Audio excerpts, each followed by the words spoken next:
you, that's why. 'Cause fuck you, that's why.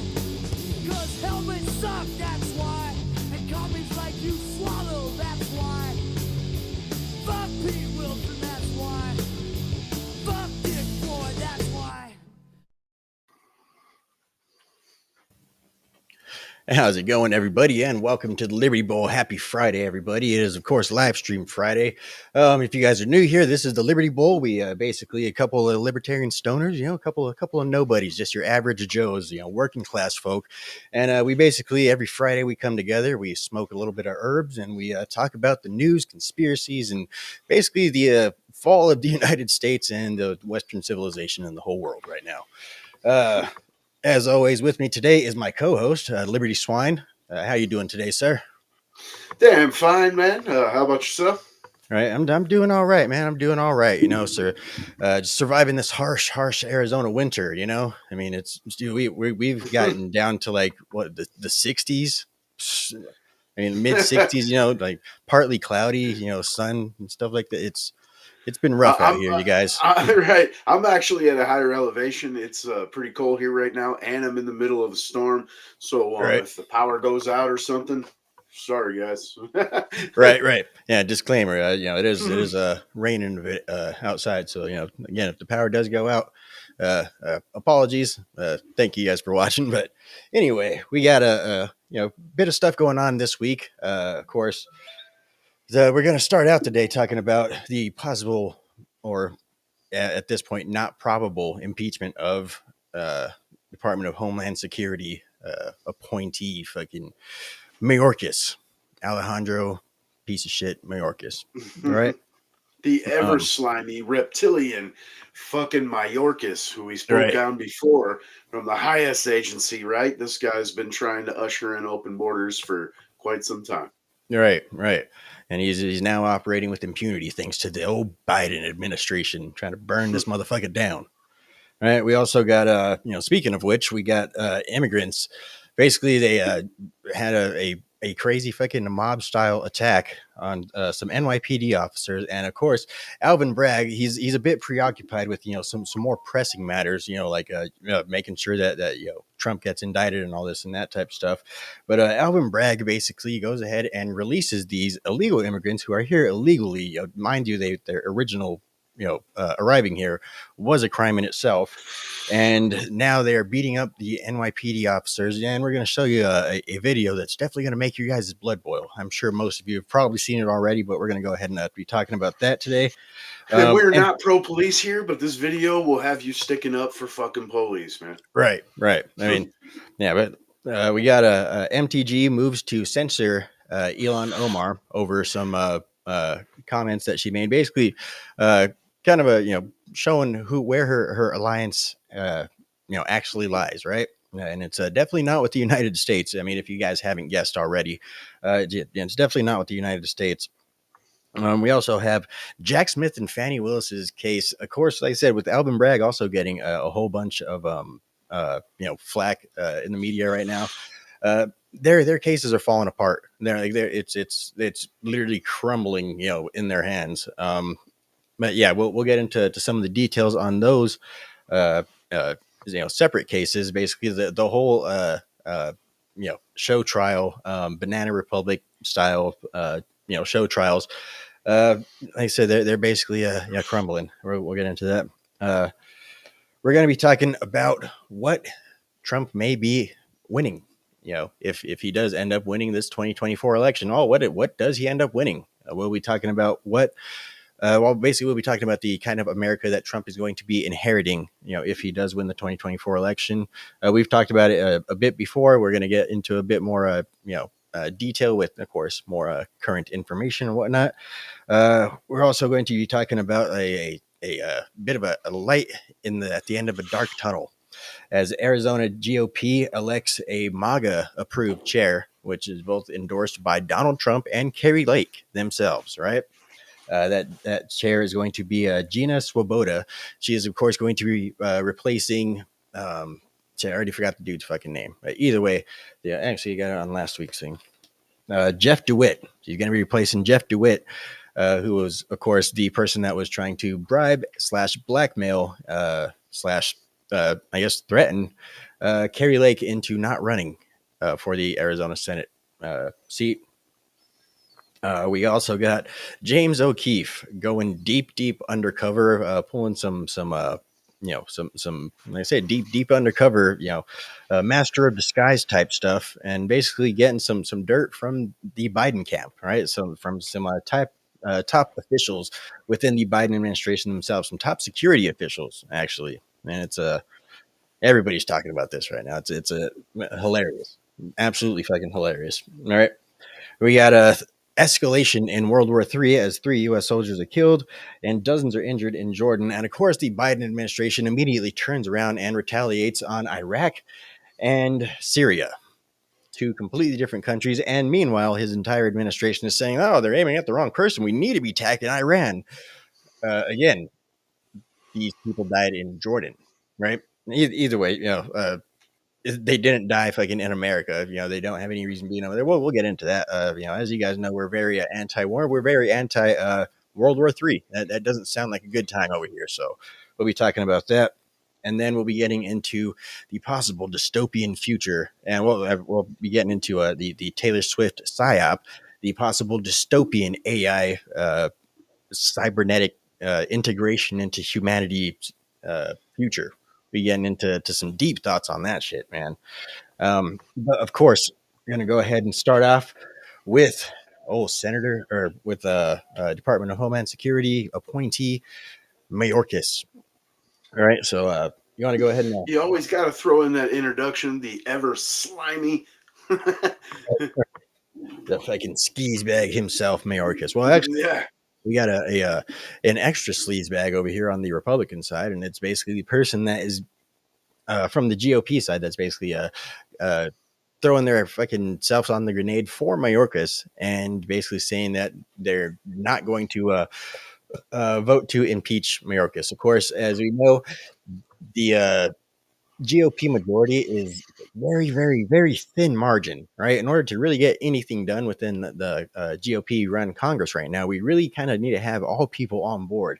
Of course, Mayorkas is destroying this country, as we did, kind of allude to in the introduction. He is, openly facilitating the importation and the human trafficking of millions of people into this country illegally, mind you. This is all completely fucking illegal. Nothing about this is legal. Just because Joe Biden says go ahead and do it doesn't make it legal. All right. None of this is actually legal. And as you guys could tell from my shirt, America right now is definitely not safe. Right. Just a quick side note. They're definitely not on sale yet, but I am going to start working on inventory. As you can see from the Swine shirt over here, we both have some similar designs. I have designed these shirts myself. I've been making them myself, and very soon I'm going to be starting a online eBay store. I also have some other designs. I have the Liberty Bowl themselves designs, which of course is the background. Let me see if I could. Yeah, there we go. The one that you see in the background over there. We do have that. Yeah, we're going to be having a whole bunch of designs. I'm going to be opening up the eBay store within the next month or so. Right. But yeah, you want to go ahead and check out this video real quick? You want to go ahead and comment real quick while I pull this up? Obviously, like you said, the Republican majority is razor thin. And, the impeachment should have happened 2 years ago. And without, 100% of Republicans on board, it's going to take at least a Democrat or two. And, that's not going to happen. There's not going Right. to be a single Democrat that's going to fucking vote to get rid of this coup, man. Right. Yeah. So pretty much it's if we can't get this guy on board, it's dead in the water. And also, don't forget, this is not the first time that an impeachment of Mayorkas has been brought to the floor. It was actually stopped by 8 Republicans previously. So I mean, that's not even saying that this is going to be the only person that's going to vote no on the impeachment of Mayorkas. But either way, like I say, it's a razor thin margin, and if we don't get everybody on board, then it's basically dead in the water. I guess the only positive thing from it is, again, the only thing that Republicans are really capable of doing. Well, we have the House right now, which is basically getting stuff exposed to the public, right? Getting Mayorkas in front of cameras, in front of the Congress, and basically having it getting to grill him in front of the public. Well, this is not a high crime or misdemeanor. It's not an impeachable offense. This is a policy difference. Let me, from the outset, say there is a crisis on the border. The law needs to be enforced. But if we start going down this path of impeachment with a cabinet official, we are opening a door as Republicans that we don't want to open. The next president, who is a Republican, will face the same scrutiny from Democrats. It's wrong, and we should not set this precedent. Have leaders been trying to convince you otherwise? And is there anything that will change your mind? Or when you say solid no, you mean solid no? Yeah, I'm not changing my mind. I have met with Chairman Green from the Homeland Security Committee. I have met with the staff. I have talked to outside constitutional experts. I've talked to former members of Congress about what this would mean for Congress. I believe I have done my due diligence, and I am standing firm at this point on this. If there's some new evidence, I'm happy to look at it, but I don't believe there will be. All right. So his basically, defense is more or less saying that he doesn't want to be the people to throw the first blow. Basically, he doesn't want the Democrats to basically turn around and be able to use these same kind of tactics against the Republicans when we end up having the presidency in the future, right? They've been doing that. That's been done. Freaking first strike, second strike, third strike. They've done all three of them. They've already stricken us multiple times, and this is basically a continuation of the same old spineless, old Republican party that is basically gotten the Democrats as much power as they have now, right? Again, they've been doing this shit already. It's not like it's going to be something completely unprecedented, something that's never happened before, within Congress or within the White House, anything like that. They've been doing this type of shit. So is argument, in my opinion, is completely fucking moot. It's not even about at this point like the old George Carlin fucking crack, right? It's all one big club and fucking you're not in it. At this point, they're the same species. This is a fucking lizard. His skin suit was slipping. This guy's been paid as he sits out there with his fucking, his DNC fucking blue fucking tie on, saying, I don't want to strike this blow. It's cucking for sure. But it's also a sign that the dude's bought and paid for. The Democrats could do this shit at any time they wanted to, just like Republicans can. And if there was anyone clear-cut, obvious reasoning to, lay this shit out, Mayorkas is it, right? This guy's, personally oversaw, not only an open border, but over 10 million, some estimates of illegals pouring in just in a couple years. And, they just keep pushing for more deals like, we'll compromise. Let's let in 5,000 a fucking day. Right. Yep. I mean, yeah. And another thing is, we've talked about theories on why they're doing this shit. And, something that, we don't cover, like we've talked about, replacement with voters and, census and what have you. And, also like slave labor and shit. But also it's because, you see the shit popping off with crime rates and, what have you. And, them coming here and starting sub gangs and all this kind of shit. And it's so people will beg for fucking authoritarianism. You know what I'm saying? Like, please protect us from all the migrants. You know what I mean? That they voted to let in. And so it's the same thing. It always boils down to is a fucking power grab. It's not just the votes and the census count they're going to rely on, but it's the weak that are going to fucking, beg for safety over liberty. Right. And that's why all roads point back to Trump is deep state, bro. Like, he's facilitating all of this, man. Like, he's the one that basically installed Biden, made everybody, so doubt in the elections and shit like that. He's having Biden bring in all this shit. So basically, he knows that he's going to get elected in 2024. And then, just so you guys know, I am fucking around with you. But, he's going to get elected in 2024. And then, he's going to be that authoritarian boot, just like they did in El Salvador. Just like they did in El Salvador, man. They're going to get to the point where, great, he's saving the nation. And then, of course, once they run out of people to save the nation from, they're going to find people to fucking save the nation from. you know, I'm just fucking around. But again, that is a plausible conspiracy theory that, is out there. But again, I'm riding with Trump, fuck it. Whether I'm right or wrong. I don't think that's at this plausible at point, all. Like the fucking, you know what I mean? Unless Right. it's, the Sun Tzu fucking rain over ashes. You know what I mean? Right. Which, Right. Trump likes to shit on gold toilets. You know what I'm saying? I don't see that. I don't see that being his goal, man. Yeah. No, definitely not, man. What's good Yeah. for America is good for billionaires' pockets, man. Yep. But yeah, so back to the whole Mayorkas impeachment thing. I mean, obviously this is something that even Democrats should be wanting, especially the ones up in New York and Illinois, those types of places where they're getting a large influx of migrants. Don't know why. They're some sort of a sanctuary. I don't know. I heard something about them being like a sanctuary or something. Fucking Yeah. dipshits. Yeah, and you can see clips all over the inner zones and interviews and shit where these people are backtracking and they're asking them, how do you feel about your choice to become a sanctuary city? And it's, well, we didn't realize the extent. You never realize, man. You know what I mean? That's the whole fucking striking feelings and shit. Whether it's we gotta help people or fuck it's charity or you gotta fear. It's you don't think, and then when the repercussions set in, it's too fucking late. Like now, like Trump keeps saying, it would have to be the biggest mass deportation in like the history of the fucking planet. You know what I mean? Right.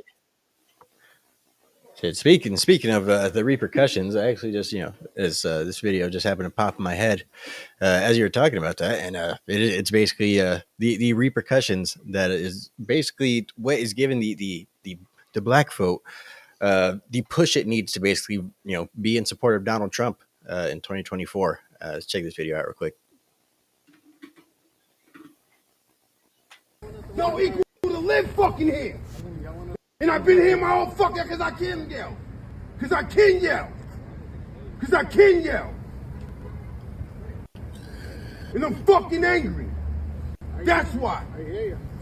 I do hear you. So why can't I get in the fucking building? Because you can't get in right now. No one can go in. Why?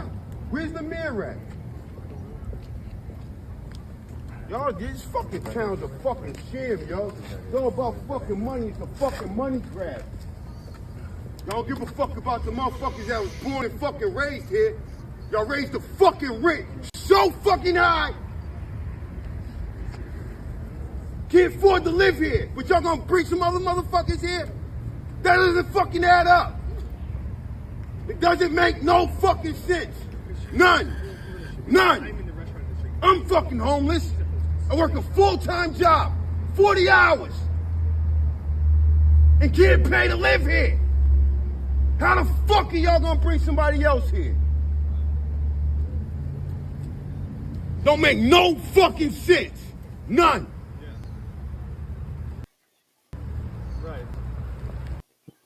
Yeah, you're right, buddy. All right, so again, we're not for the whole socialism and all that type of stuff. Of course, when it comes to the homeless and stuff, of course, there's definitely people out there that are willing to shelter them, and those people are generally church ran shelters. The church themselves will oftentimes house people, but when in terms of like government socialized homeless enablement, I'm definitely not for that. But at the same time, like I said, it's a completely fucking different I guess mindset over there. That's basically the way that they work in these larger cities. I suppose they're more agreeable in terms of socialism because of the fact that everything's a chow line, or everything's welfare, everything's basically a government run everything, right? So all of these resources are basically being pulled away from these people that get them normally, right? We saw them do it with veterans up in New York. We're basically seeing all the homeless people from all over these sanctuary cities, including school children. Schools are getting fucking used as homeless shelter or as housing now for these asylum seekers, right?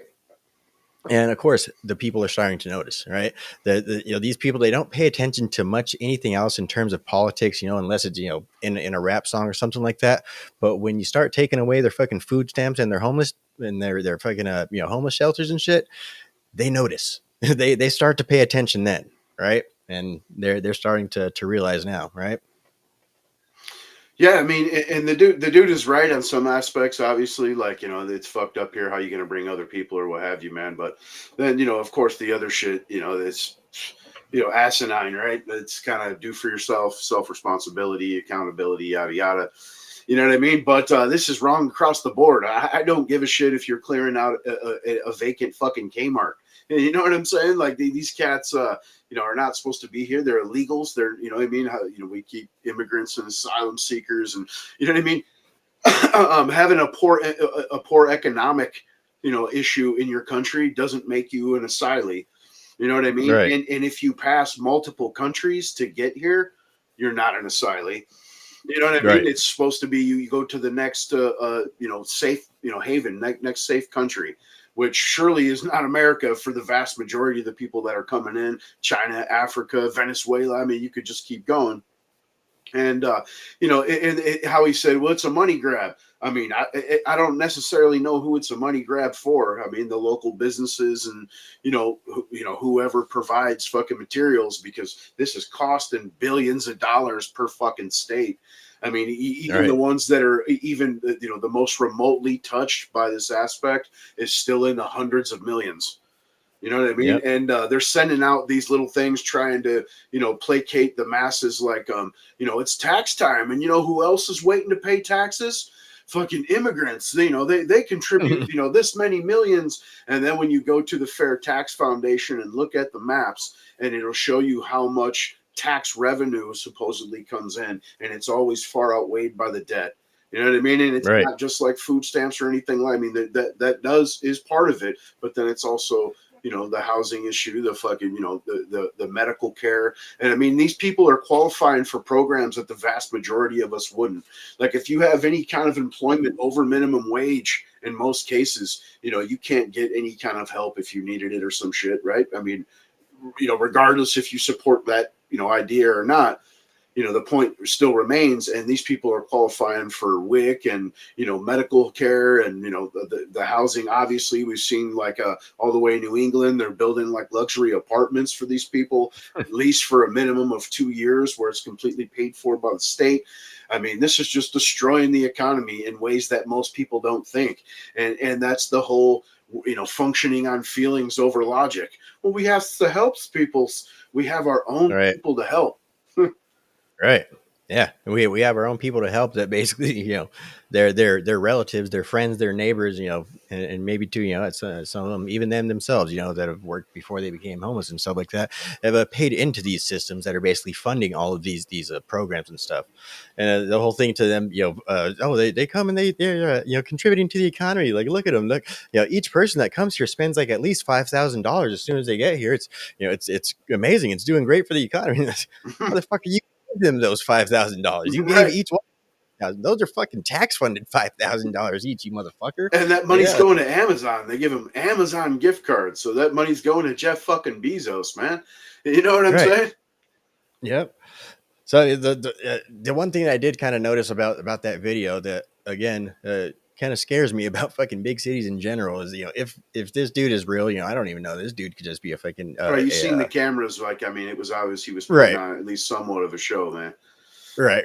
This dude could be an all out fucking like a culture jammer or something like that, whatever the fuck they're called. Basically someone that just shows up, dressed as a homeless dude and just fucking goes there to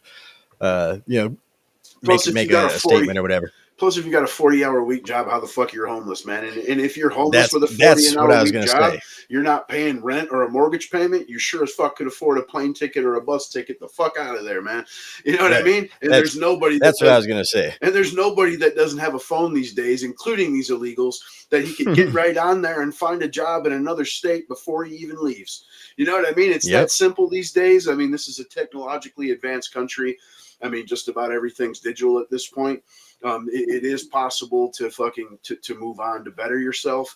But, and people will go, well, see, they're doing the same thing. The people that are coming through the border, we're staying in our own country. We're dealing in our own economy. We're keeping our tax dollars inside. You know what I mean? So on and so forth. All right. And, a lot of these people, they voted for all this type of stuff, thinking that it was probably going to go to their own, homeless people within their own cities and their own neighborhoods, with all the ending homeless fucking stuff that they voted for in California.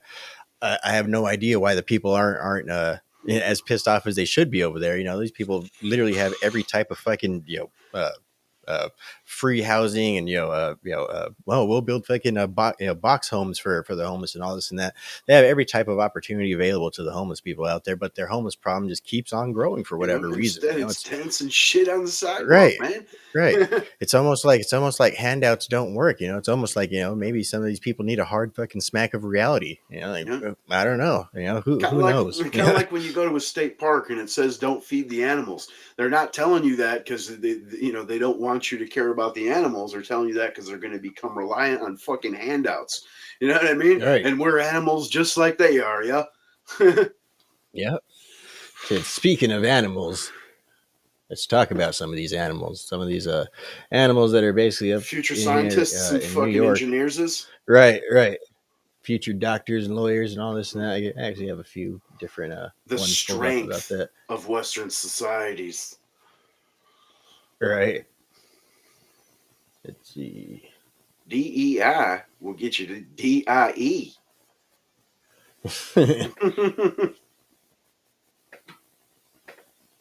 All right. Yeah, I got this one right here.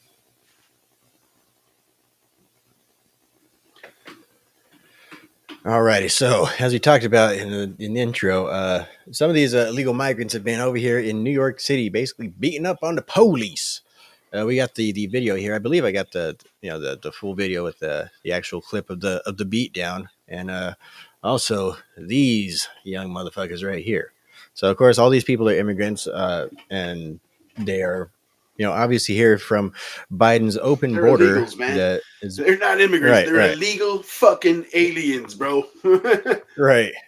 Fucking foreign invaders. Right. So these foreign invaders right here. Let's go ahead and watch the clip here. Go ahead and let us know what you guys think about this in the comments. Just into Fox News, NYPD making 2 more arrests, illegal immigrants, and that attack on officers. Those suspects also allegedly stole an officer's cell phone. Well, that'll help them track you down. So a 5th illegal immigrant accused of attacking New York City police officers over the weekend showed no remorse or regret. Just into Fox News now, NYPD. All right. So, how you like that one? I think I have I think that's like everyday play in the countries, their countries of origin. We're talking about, people that come from some of the most violent countries in the world. And I know people love to go, well, the United States. And when you actually take out fucking Democrat cities, United States goes to like 150. You know what I'm saying? I mean, in all reality.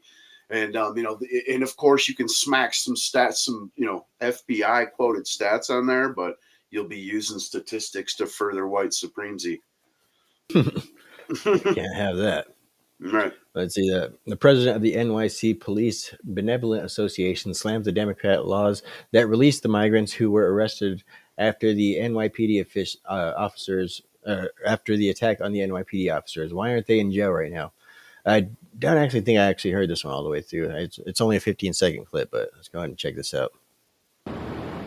Why aren't they in jail right now? They brutally attacked a New York City police officer and a lieutenant. Our criminal justice system is upside down. It fails every day.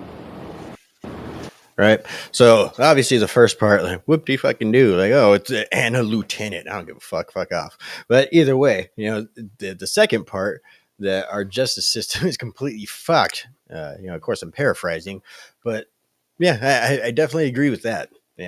It's a complete mockery of the justice system, and it's a complete mockery of basically the security of our nation right now. it's like you say, Mayorkas needs to be impeached. Joe Biden needs to be fucking arrested. You know, all the people that are helping facilitate this, need to be dealt with in one way or another.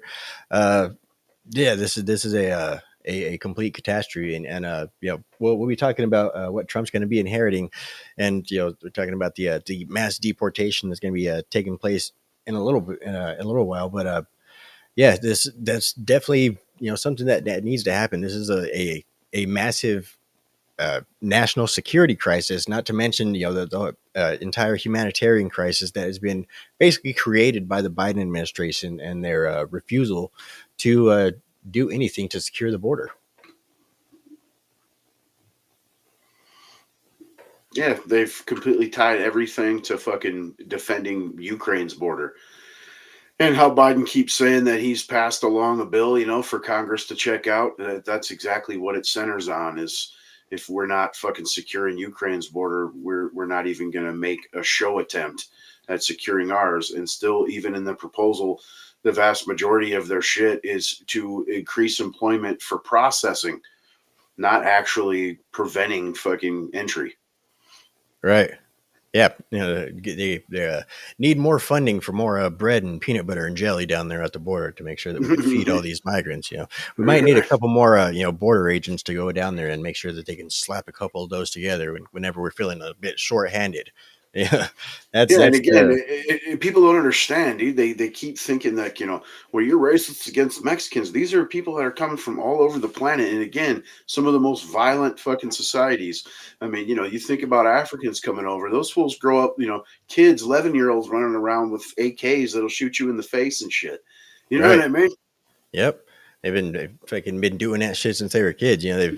Especially if you look at all the people that in the nations that we have went ahead and stuck in our grubby little globalist fingers in over the past few decades too. A lot of the people coming from these third world countries and shit have literally seen fucking their neighbors, their friends, aunts, uncles, parents, brothers, sisters fucking blown up by fucking United States bombs and shit like that.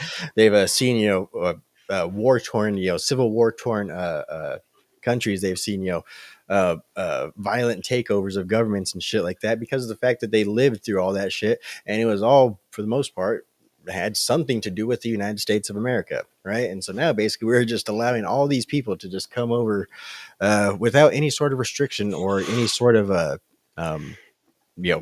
accountability for who these people are, right? Or any sort of vetting for who these people are, right? So those are the types of people that are coming over. Like you said, it's not just people from Mexico that want to come sell fucking want to come pick fucking oranges and sell them on the side of the highway. Like, that's not the people that are coming over, as we're seeing here in New York City. These people are basically from violent upbringings. These people are they're not Americanized, and they're not going to become Americanized, right? Not to mention, no one's going to protect you. Like, if you think that someone's going to protect you, these people, the ones that want to are chained. They're not allowed to, and then the other ones are completely politically biased, and they don't want to do anything to go against the narrative or make the administration look bad. And not to mention, somebody's getting paid off this kind of shit through NGOs and whatnot. Not to mention the taxpayer funded positions, but no one's coming for you, man. You know what I mean? And when you introduce violence to an already easily provoked society, as in we're pro firearm society and whatnot, what do you think's going to happen? Right. It's going to the people are going to stand up for themselves, and of course it's going to be portrayed as right-wing extremism and shit. It's going to be portrayed as the same way that the mass deportations are going to be portrayed as, like, it's a new Holocaust and all this and that. It's the same as how it's portrayed that the whole situation is not real. Yeah. You know what I mean? Still to this day, you have people in the admin and the normal day-to-day talking heads that will tell you that the border's secure.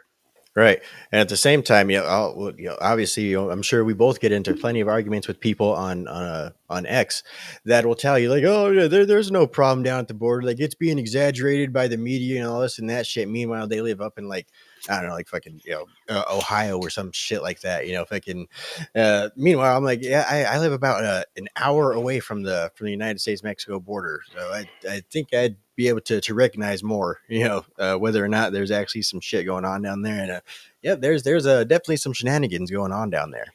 Yeah, Right. and I'm here as well. I've recently been working on a different position, and down towards the Mexico border like pretty often.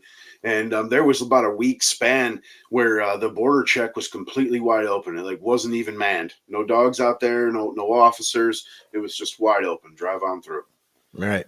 They don't give a shit. They're too busy making goddamn sandwiches. Right. So as he was saying, there's nobody that's really coming to protect you. There's nobody that's going to protect you. And the people that are supposed to protect you, if you ask them, if you try and question or anything like that, they all have responses like this. Right. So this is, of course, Alvin Bragg. As you know, Alvin Bragg is very, very, very busy making sure that we get to the bottom of every single real estate fucking mogul within New York City to make sure that they are not reporting their the value of their properties and stuff like that within this in any sort of favorable light to themselves, so of course he doesn't necessarily have time to deal with the immigrants attacking police officers or anything Right. like He's that. also worried about Trump paying porn stars to keep Right, their mouths shut, as if we didn't right, know Trump was out here, banging big titty models for the past 50 years.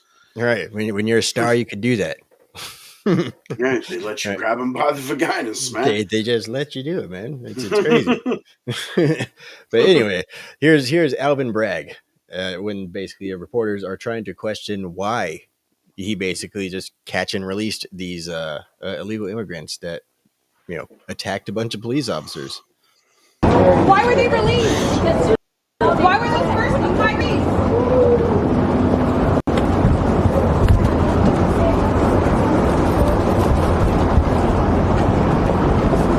Hey, Brad, can you at least respond to those who say that this looks like a kangaroo court?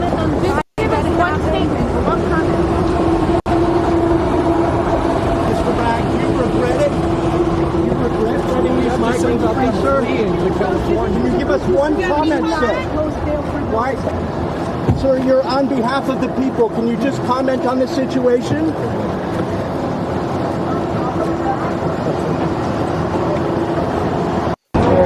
Alrighty, so Fat sack Yeah. of shit. right, in case you guys didn't catch it, his comment was he didn't say anything. He didn't have any comment. Right, he just walked out of there like a fucking fat piece of shit.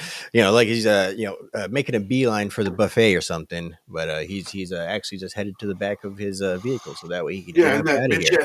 bitch ass smirk on his face, dude. Oh, Heavy Right, D out there. He's you could tell he's eating that shit up. They're giving him exactly what he wants. That's what these people really want, is to be stars. Like they're, sure, they're politically biased. They're going after Trump, but the main reason is because they want to become poplars, dude. You know what I'm saying? That he wants to be up there. Fucking, he thinks that just like all of them, they're going to be in the inner party when the gulags start. right. Yeah, we'll getting into Fannie Willis and basically her whole wanting to be a star, wanting to be rich, and basically that's her entire motivation behind going after Trump. We'll be talking about that in a minute, but just real quick, this, my friends, is the video of these foreign invaders. I always struggle with what to call them exactly. I don't want to be too Fucking too vermins, politically dude. incorrect, right? I Right. give a shit. Whoa, I whoa, give a whoa! shit. Fuck Nikki Haley, man. Hey, Hitler himself once said the word vermin, so you might want to Right. watch your rhetoric there. That was the Okay. paint. Okay. But anyway, here's the video of these vermin, basically giving the police what for. There's no sound to this one, I believe. So yeah, basically, yeah, they're like I said, they're giving the police what for. They look like they're trying to arrest one, and meanwhile the other just keep. It's two police officers, and what is it, about like 5, 6, something like that. They look like a swarm of bees just coming in and out, and basically, yeah, one of them goes to kick a police officer and eats shit, and yeah, that's about the end of the clip. But yeah, obviously, as we mentioned, these people come from violent, places where this is kind of the norm, right? obviously the lefties will put it in a different light. Like, these people come from broken homes and underprivileged nations where this is the only the only way that they could survive. Like, no, they're fucking criminals and they are fucking thugs in every sense of the word. And any attempt to paint them as anything otherwise is obviously some fucking commie ass rhetoric bullshit. Yeah, and it's too bad we didn't have it on the ready. The old Biden fucking speech from the late 80s speaking on exactly this. Right. I don't care if these people came from broken homes or what they went through psychologically, what have you. Like, basically, you still got to pay for your crimes. And if you're a savage, you're a savage. Can't have you out here fucking robbing my mother and my kids and shit, And you hate to agree with Joe Biden's, but believe it or not, there was, even though he's a communist douche, there was one point that he at least had, some moniker of sense, right? And he could speak, and there was no stutter. I give two shit what you liberals run around saying. But of course, I mean, this is inexcusable. Inexcusable. Yeah. Like I said, I'm not pro police, but this shit will have you sticking up. It's like your little brother. You can beat the fuck out of him, but if somebody else touches him, dude, you got to come to the rescue, right? And that's not only that's our countrymen, number one, and number two, those are people that we pay to put their lives on the line to keep some type of order in society. You know what I mean? And whether you disagree with their tactics, at some point here and there, whatever, things happen always. And no one's perfect, right? Everybody's human. But ultimately, if you can't protect the people that are paid, to at least try to protect you, fuck, what are you doing, man?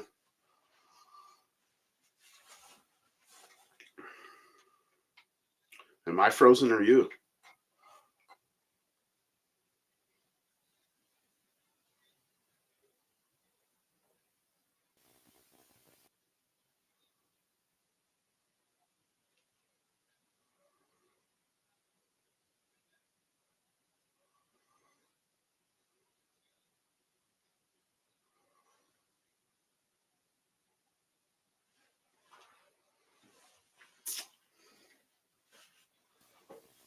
Okay, looks like I'm back. It looks like my internet cut out there for a second. Winter storm, man. Right. All right, so I got you frozen now. Bring you back up there. All right, looks like your camera is now frozen. I believe we can hear you, but yeah, I mean, it's winter storm here, man. You can't even see the mountains. Yep. But yeah, I don't know where we're at before it cut out, but yeah. Anyway. I mean, it all boils down to fucking, these people are illegals. They're draining our economy. They're bringing their own cultural ways, which is pretty savage in most aspects. And this is going to cause the destruction of our fucking society ultimately. Right. Yep. This is the fall of Rome. Right. And I don't mean fallout. You know what I'm saying? I mean, it won't be Mayorkas. Yep. My internet might be cutting out again. Not too sure, but either way, let's go ahead and move on. Let me see if I can find the old video here of Nancy Pelosi. Nancy Pelosi.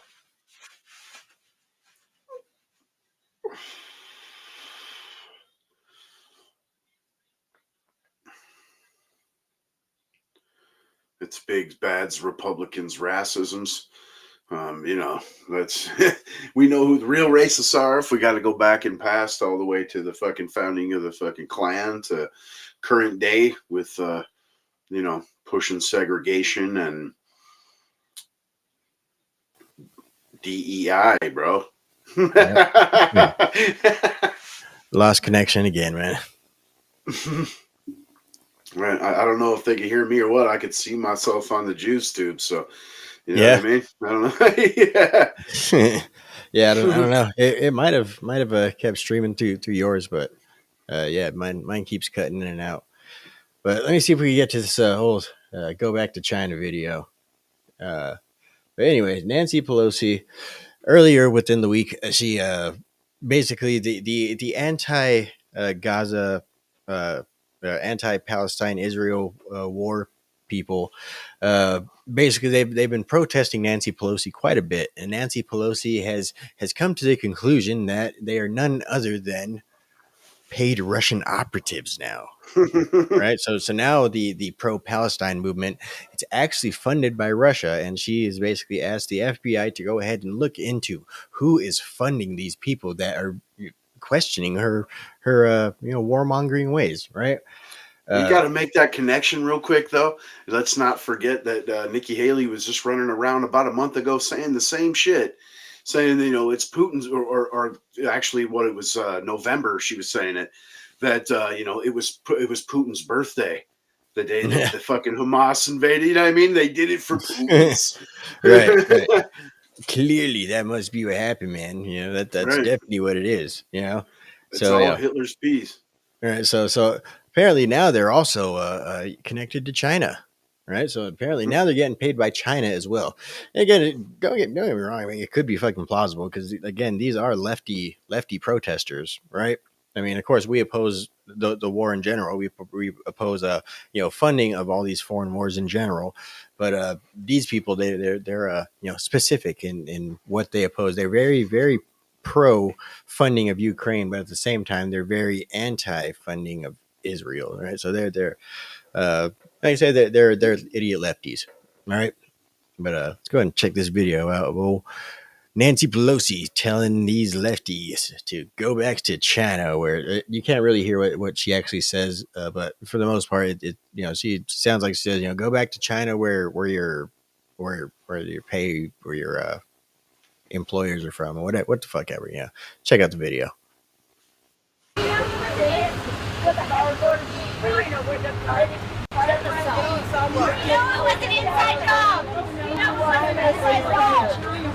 Most of your constituents want beside you. Stop the genocide. Stop the Holocaust. The Democrats want the ceasefire. The Democrats want the ceasefire. The Democrats want the ceasefire. Go back to China where you come from. God damn it. Go back to fucking China. Yeah. It's paid Russian operatives from China. Right. Oh, fucking Pelosi, man. Yeah, that bitch has gone absolutely nuts. It's full on. I think a lot of the stuff going on with the deep state government actors and stuff right now, what you could define as megalomania, buddy. I think they're just losing their fucking grip on reality because of how much power they wield over the world. Not to mention that, dude, they want to keep that power, so they're trying to move along with the WEF and the UN's plans, man, to culminate into this again. That they're going to be in the inner party of the fucking world's governments, and they're facing the repercussions of their populace across the fucking West, man. And I think we don't push this enough, because our media doesn't cover it. It's not just here that there's social unrest; it's actually to a much higher extent. Over in our European brothers fucking out there just slaying it, spraying down capitals with shit on a daily basis and shutting down freeways, and not like the protesters. I mean, fucking 100 miles of tractors, you know what I'm saying? Shit like that.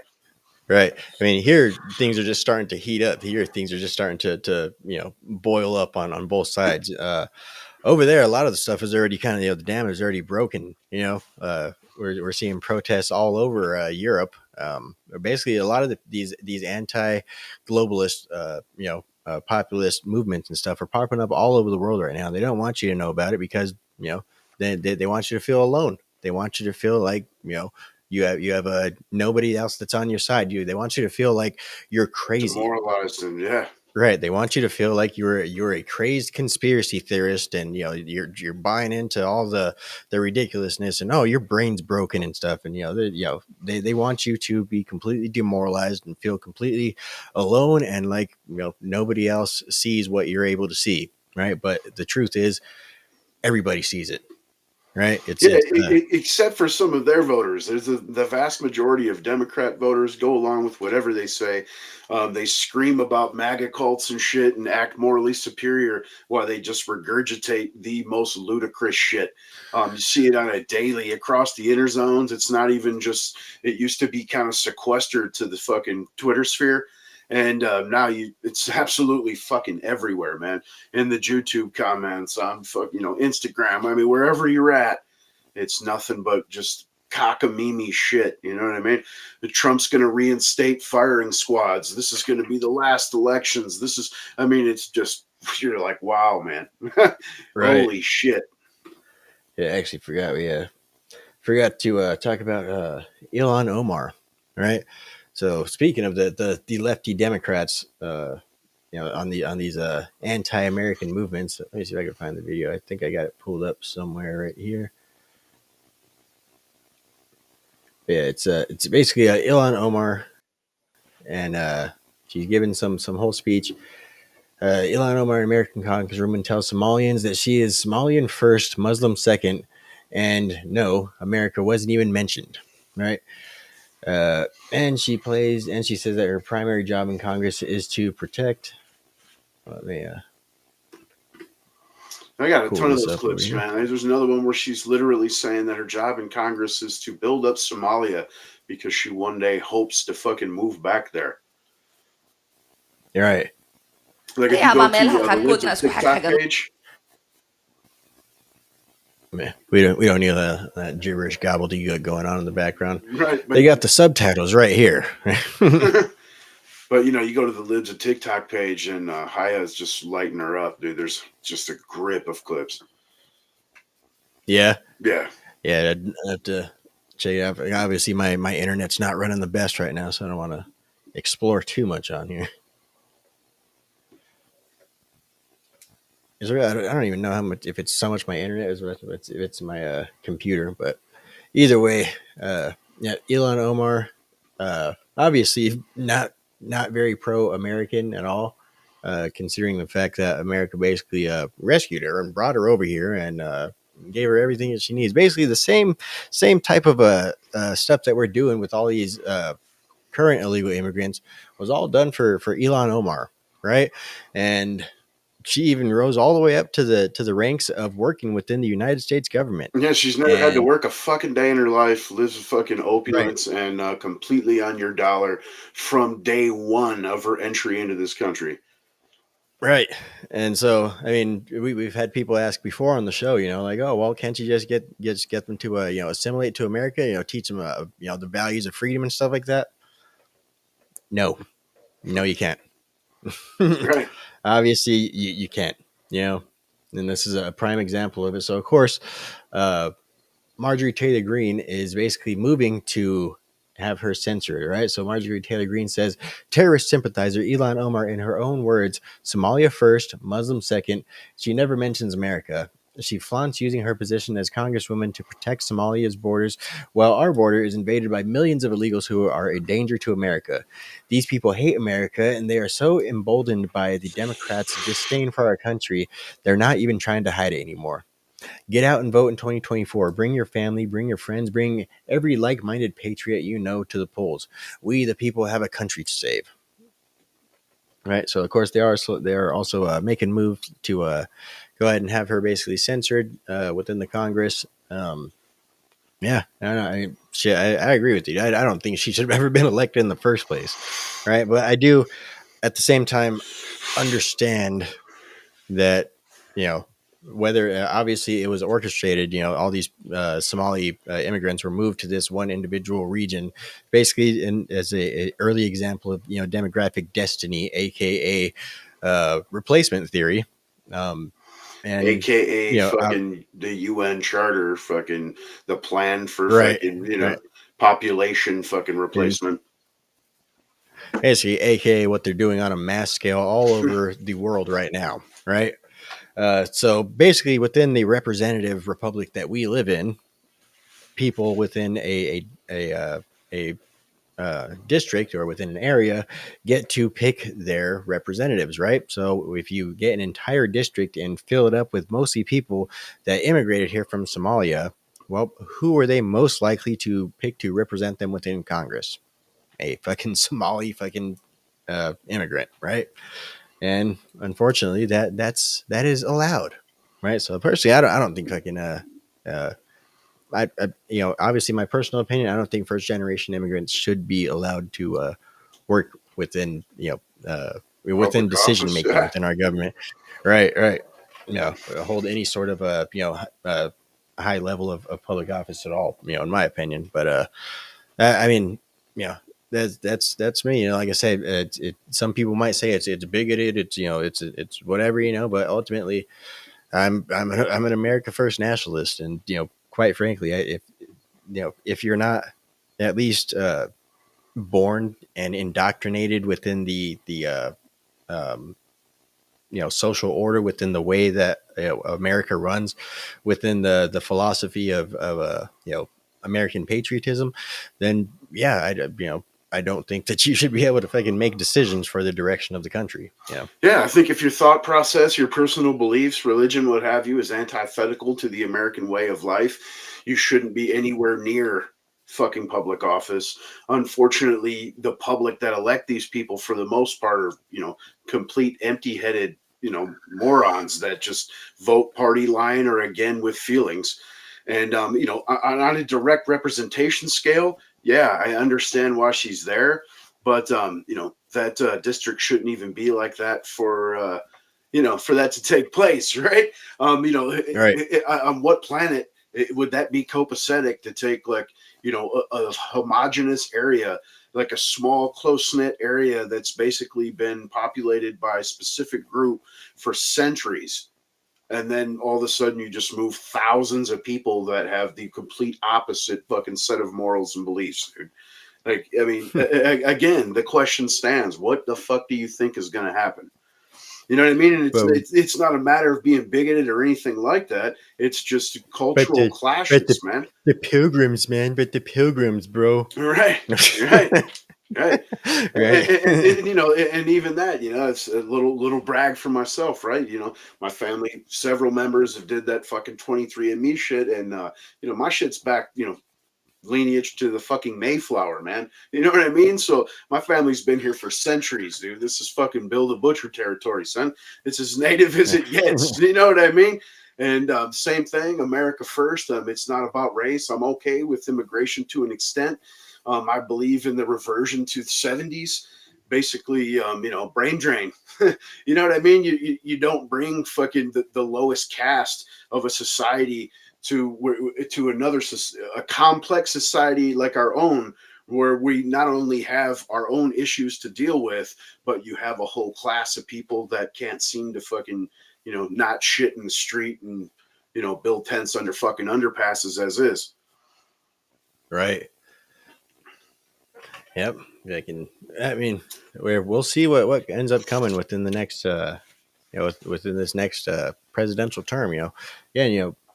If we even make it that far, obviously the I don't have the picture or the video or anything pulled up, but I mean, we're starting to see people swimming across the Rio Grande with fucking guns in their hands at this point. It's becoming a full on invasion. And this it's only going to get worse. It's only going to get worse. Yeah, here in Arizona, we've had people caught with explosives in backpacks. We've had people in Texas, guys that already made it over, caught making explosives due to their search fucking history. I mean, so obviously the NSA spying pays off once in a great while. You know what I'm saying? But for the most part, it's always there on the radar after the fact. You know what I mean? But it's a dangerous situation, and the meme I just saw before we went on, hit it on the nail.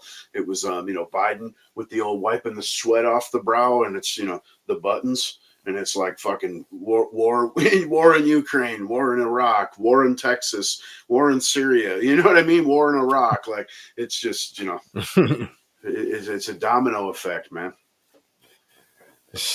Yep. Anyway, man, let's go ahead and talk real quick about old Jack Smith and Fannie Willis. Right, so these people's cases are basically crumbling within their hands. I don't really know too much about the details. Obviously, we're not lawyers, or we're not legal professionals or anything like that. But from what I've gathered with the Jack Smith case, basically that has been postponed. right? So it was originally supposed to start the day before Super Tuesday, and that was obviously, for a reason. It wasn't, an accidental date. It wasn't, a random date. That was a placed and timed, a date, right? And it's obviously for reasons of election interference. Right, just So, before Super Tuesday. Right.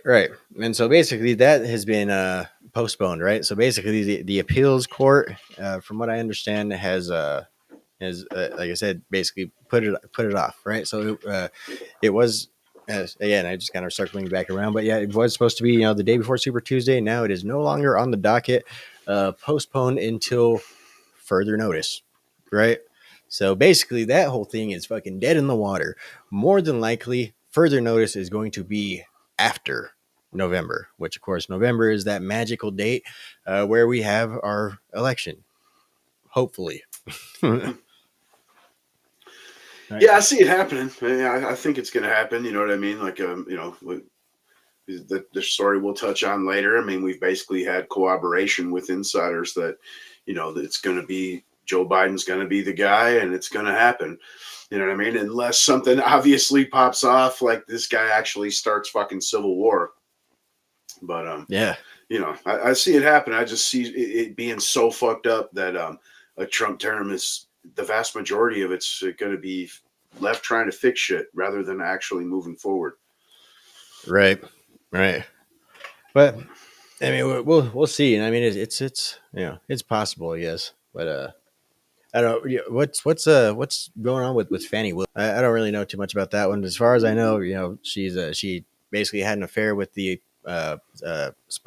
prosecutor that she assigned to one of the cases. Yeah, Nathan Wade. Yeah, I mean, supposedly, that she paid him way above market value, close to almost $1 million, something like $700,000, and then they were taking like trips together where both their names were on airline tickets and shit that like bank records, stuff like that, and then she was going to be subpoenaed to court in his divorce case because he was actually married while this was taking place. And they abruptly settled the divorce case like the night before.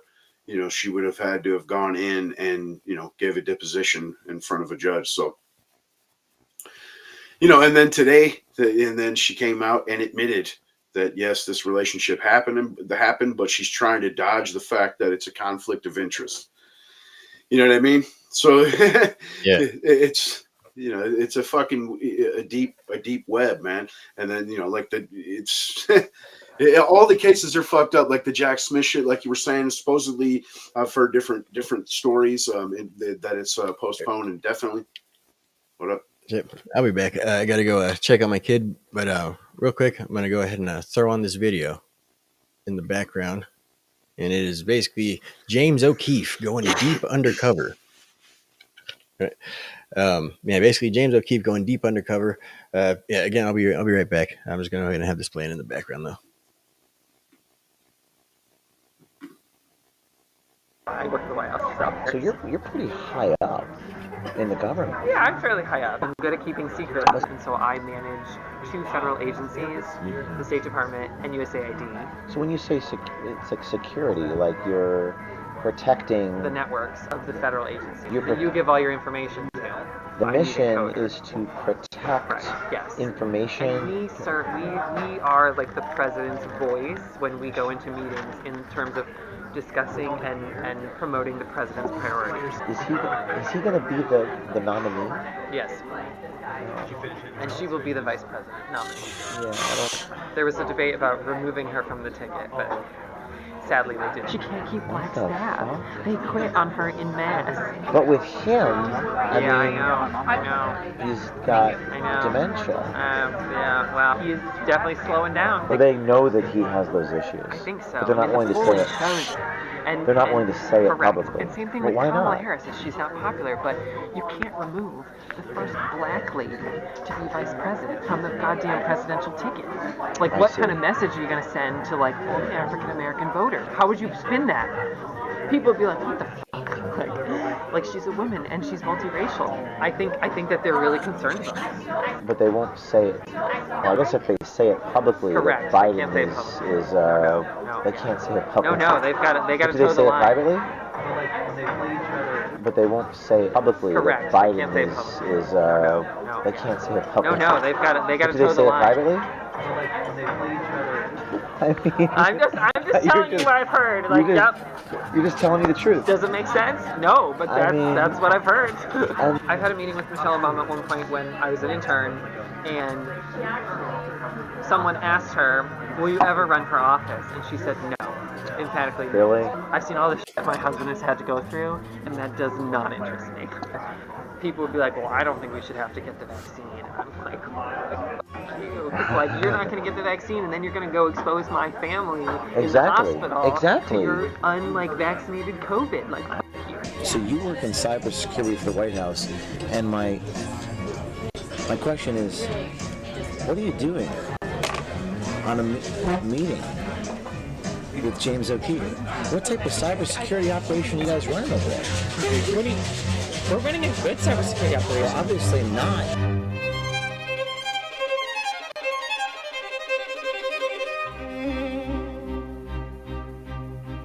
If they say it publicly, Correct. that Biden What is this clown show you guys running over at the White House? Videos like these will be brought to you in part by support with funding from the Citizen Journalism Foundation. Now you can make a tax-deductible donation to support Citizen Journalism Foundation's independent journalism. Please go to citizenjournalismfoundation.com to learn more. Charlie Krager is a cybersecurity policy analyst and foreign affairs desk officer in the executive... All right. Yeah, sorry about that. I'm back now, but I'm not too sure what I missed, but I've seen this video a few times, and it's I guess not really any mind-blowing information, other than the fact that according to this person that's high up in the Democrat, I guess, administration, has basically confirmed that Joe Biden is in fact going to be the nominee for, or I guess the incumbent for 2024, right?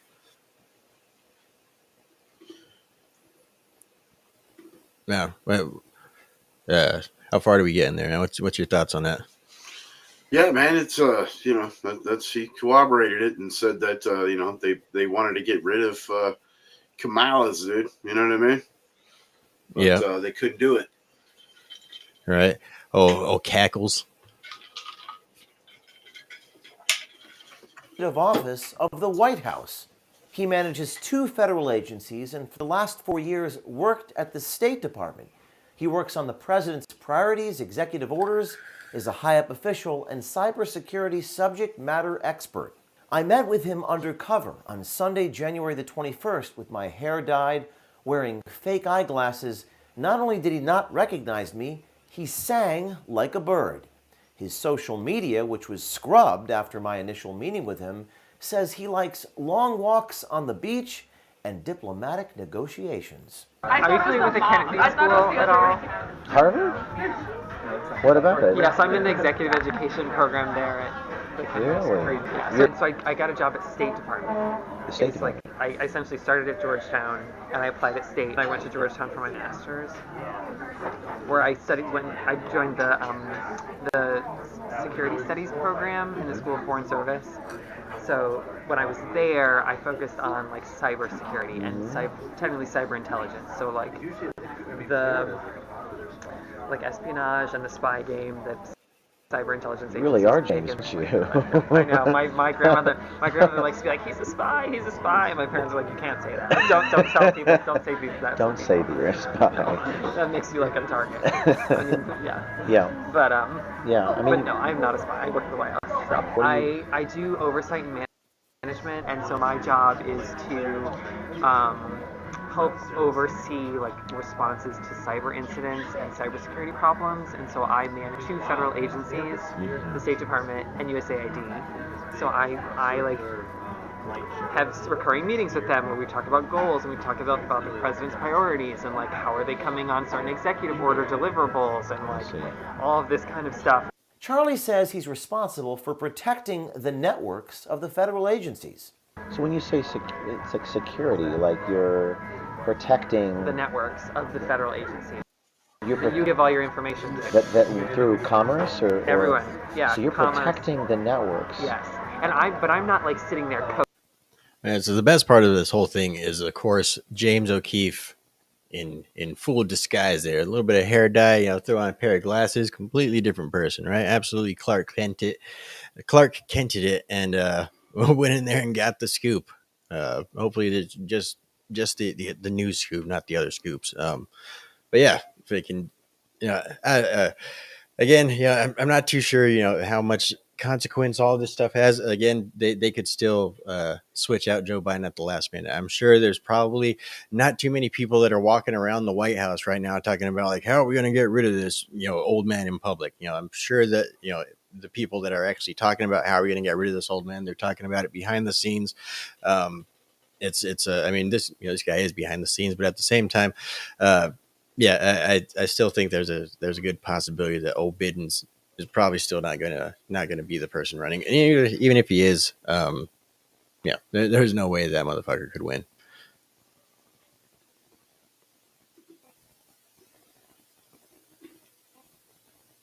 Coding. Yeah. I'm meeting with like the senior level decision makers, and we're talking about problems. You're doing it at senior level. Yeah. So it is to protect Yes. information. That's very impressive. Thanks. Wow. That's cool. That's really cool, Mr. James Bond. Charlie Krager, who works in the executive office of the White House, says he's the president's voice, and his mission is to protect networks, promote the president's priorities, work with the Security Council and other parts of the White House. We are like the president's voice when we go into meetings in terms of discussing and promoting the president's priorities. And So you're like the enforcer. Kind of, yeah. And the State Department people are more difficult, high maintenance. And Why is that? They call me demanding.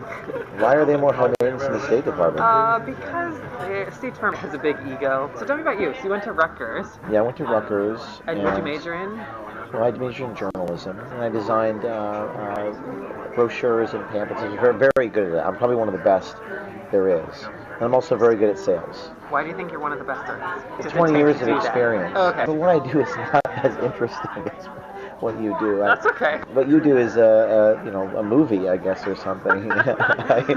Charlie Krager, who works in the executive office of the White House, makes his politics crystal clear.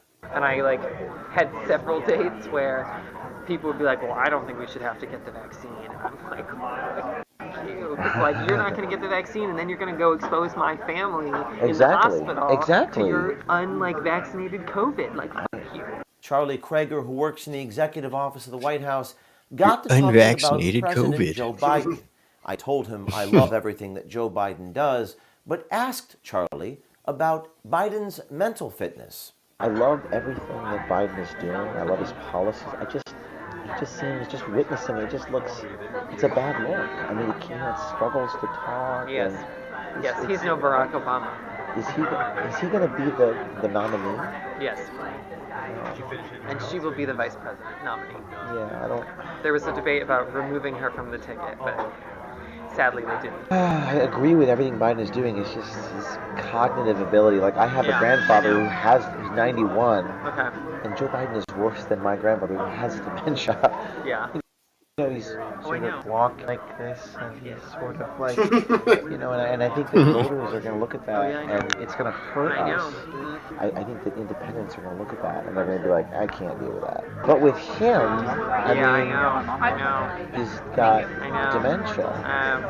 Well, I don't think he has that clinically yet. No, yeah. He's not diagnosed, definitely slowing down. Well, my question is, are the people, like your colleagues or in the White House or whatever, do they get it? Do they know that?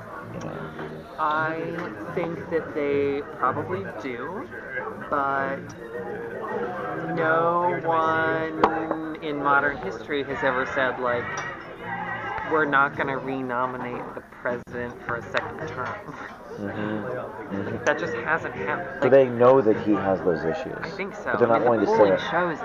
And, they're not willing to say it publicly. And same thing but with why Kamala not? Harris. She's not popular, but you can't remove the first black lady to be vice president from the goddamn presidential ticket.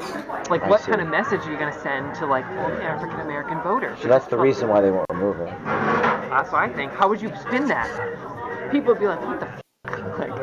Like, she's a woman and she's multiracial and she's like. But she's not popular. Charlie says he's seen in the executive They're office of the fucked White is what House they're saying. people talking about how Kamala Harris hemorrhages black staff. Kamala is so unpopular. The New York Times did an article about how she hemorrhages black staff. She can't keep black staff. They quit on her in mass. She hemorrhages black staff? Yeah, there's a New York Times article about it. It went, like, people sent it around at the office and everyone was like, oh, why don't they like her? Then the subject came up about replacing Kamala Harris and Joe Biden. I think they need to get rid of him or get rid of her. Yeah. But I don't think they're going to do that. Then Charlie Kramer, think they're who gonna. works in the executive office of the White House, says he's heard his colleagues say they can't tell the truth to the American people about what's really going on. But they do say it behind closed doors at the White House. I think that they're really concerned about this. But they won't say it. Well, I guess if they say it publicly, Correct. Biden They can't say it is Who's they though? No, they got to Do toe they the say it line. privately? So they know it. They know it. Of course they do. But Yeah. it's the optics and like the scandal. I think they feel wouldn't be worth it. I mean, I'm just telling you what I've heard. Like, yep.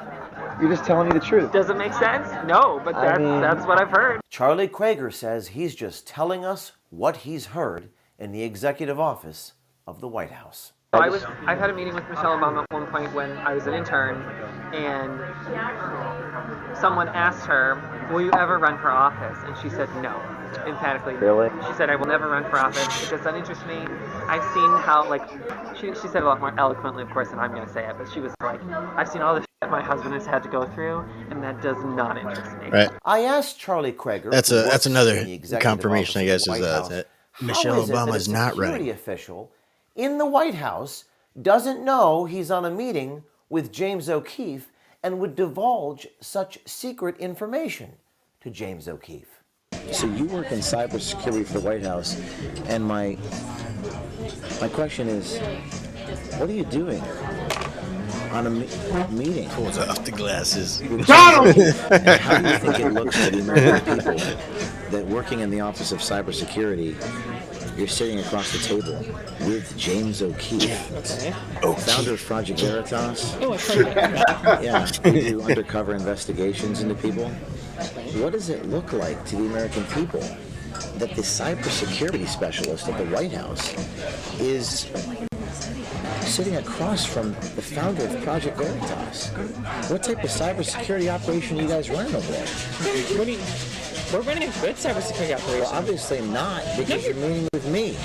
Did you not do your research? Or what is this clown show you guys running over at the White House? Tune in tomorrow for the full reaction. All right. So this was video one. I actually haven't seen the video two, but I do have it right here. Where basically this is the big reveal, right? Where basically he reveals, and he does the presentation, all that stuff afterwards. Check. See if we can jump around on this one, maybe. What are you doing on a meeting with James O'Keefe? What type of cybersecurity operation are you guys running over there? We're running a good cybersecurity operation. Well, obviously not. We're here in Washington, D.C., in the nation's capital, with an individual who works at the White House Office of Cybersecurity office. He's covering his face, everyone. He's covering his face. Hi, I'm James O'Keefe. It's Jim O'Keefe in disguise. It's James O'Keefe, the journalist. You can buy these cameras at omgundercover.com. We got cameras in watches, we got cameras in glasses, we got cameras in keys, we got cameras in cups. We have a camera here, we have a camera here, we have a camera on you right now. Disguise, not disguised. Disguised, not disguised. Support our work, buy our cameras, omgundercover.com. He laughed. One question I have for you is, have you ever heard of James O'Keefe? Videoing. Have you ever heard of James O'Keefe? Is that a paint? James O'Keefe? No. The investigative reporter? No. So you work in cybersecurity for the White House. I focus on like cybersecurity. Bitch, you know who I am? Cyber intelligence. No, I'm not a spy. My question is, what are you doing on a meeting with James O'Keefe. So I'm an undercover investigative the guy that reporter. the FBI My name is James confiscated O'Keefe. fucking Joe Biden's daughter's diary from. Right. The guy they fucking raided they raided a bunch of the journalists and shit too, right? They raided the fucking the Project Veritas headquarters in his house. Yeah. Yep. That guy. I'm doing an investigation. But you didn't ever declare your that you who you were with. Why are you doing an investigation? You didn't even know who I am. Because you work for the White House. Yeah. So. In the Office of Cybersecurity. Yeah. And how do you think it looks to the American people that working in the Office of Cybersecurity, you're sitting across the table with James O'Keefe? Okay. Founder of Project Veritas. Oh, I've heard of it. Yeah. Yeah, we do undercover investigations into people. Right. What does it look like to the American people that the cybersecurity specialist at the White House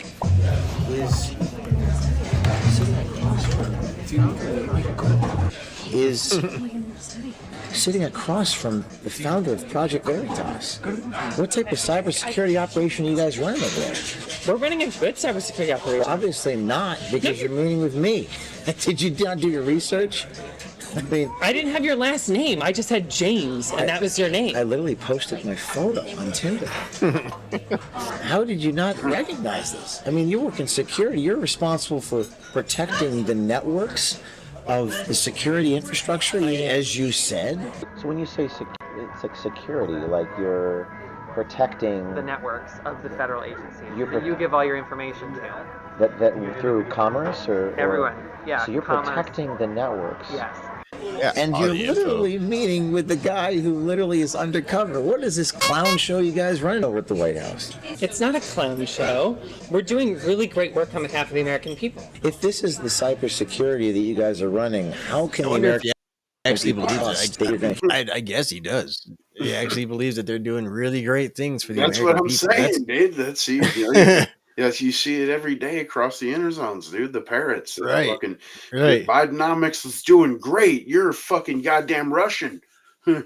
But I mean, like there's people that are actually intelligent that have actually deluded themselves to that point. They're like, yeah, dude, like high inflation and stuff. It's good for the people because that means there's more money for the people out there.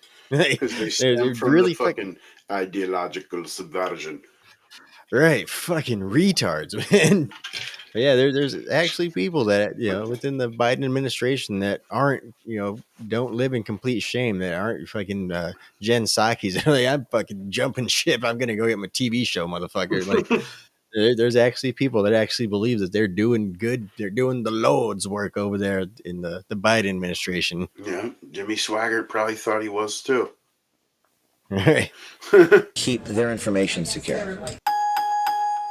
The president is dedicated to keeping the American public's data and information secure. Like we have the Executive Order 14028. We're working with federal agencies across the government to implement all of these security protocols, which have never been done before. Like this is a great step forward in cybersecurity. But you work in cybersecurity, Yeah, and you're on but I don't know who you are. Tinder. Like that's fine. Yeah, You have Project Veritas. I've heard of it. Yes. Yeah, it doesn't look good. It doesn't look good that you're out James is there trying to talking get about himself sued. He keeps Biden, talking mentioning about the Veritas. White House. I mean, all of this is my. Right. Yep. Like Veritas just looking to get some more money from something. Ain't nobody fucking supporting Project Veritas no more. Personal opinion. I don't know anything for real. Like I'm not a political appointee. Well, do you in fact work for cybersecurity? Yes. Do you in fact work with the White House? Yes. Okay, so that's real. So it doesn't look good. I mean, what do you think Joe Biden and his staff are going to say? What do you think they're going to think when they hear that someone such as yourself, and you said that you are not a very low-level person. So you're pretty high up in the government. Yeah, I'm fairly high up. I mean, I'm a career employee, but I'm not a political appointee. I'm not a manager. I understand. I am not a senior level. What do you think people are going to say there when they find out that you're out there blabbing in a restaurant about the president, Kamala Harris? But he's definitely slowing down. These are my personal opinions. I am entitled to my own personal opinions. You absolutely are. You 100% are. And that's all I was sharing with you. I've had a meeting with Michelle Obama. They say it privately? I'm just telling you what I've heard. And the American people will hear those opinions. Why did the American people hear what I'm thinking? Because the American people have a right to know what happens in their government. They do. I agree with you. Yes. They have a right to know, as you said, what happens in their government. I'm just telling you what I've heard. And why they won't remove Kamala Harris. Probably. And same thing But with why Kamala not? Harris. She's not popular, but you can't remove the first black lady to be vice president from the goddamn presidential ticket. Like, what kind of message are you going to send to, like, all the African American voters? I don't know that. I'm guessing. I have no idea. I don't have any official word. This is water cooler rumor mill chat like every. And how could that? Okay. Thanks for saying. We're here in Washington D.C. in the nation's capital. All right. So just real quick, I guess the dude's technically correct. As I mentioned, it's not. I don't really see it as being anything of actual consequence. It basically just does show that there's the people on the Democrat side are, one, aware of Joe Biden's cognitive decline. Two, they're aware of how very unpopular both Joe Biden and Kamala Harris are. And three, it also basically shows that they can't fucking get rid of Joe Biden. One, because of the fact that he'd be the incumbent, and that's not a common thing to basically not try and reelect the incumbent. And Kamala Harris, she's the first black vice president. She's the diversity hire. They basically confirmed that Kamala Harris is the diversity hire there. And then they also stated that Michelle Obama is not going to be running for president. And again, as they said, it really is their opinion, just water cooler talk and stuff that they've heard around the office and stuff. But keep in mind that this is someone that is a high ranking person within the Biden White House. Yeah, spilling the beans, man. Again, like just pointed out, they're well aware that this guy's in steep cognitive decline. Right. Yeah. With an individual who works at the White House Office of Cybersecurity, and he's running away from me because he's been caught on a hidden camera here. How can they trust the Biden administration with security? This is a clown show. Cybersecurity office. He's covering his face, everyone. He's covering his face. The question for the American people want to know is, how can we trust the Biden administration and the federal government, for that matter, with securing networks, which is your job, when you're literally in a meeting with James O'Keefe? You're not a dumb guy. You go to the Kennedy School. You went to Georgetown. Are you familiar with the Kennedy School at all? Harvard? What about it? Yes, I'm in the executive education program there. I essentially started at Georgetown, and I applied at State. I went to Georgetown for my master's. You're not a very low-level employee. What are you doing? What are you doing here today?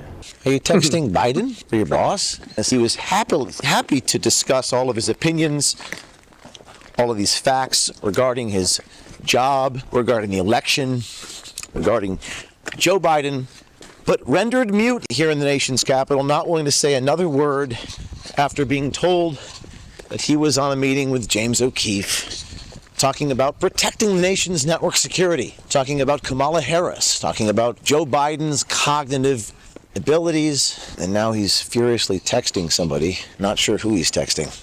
All right, well, good luck to you, sir. We'll be publishing your video online, and I hope our government is more competent than what I've seen here today. Unbelievable. You can't make this shit up.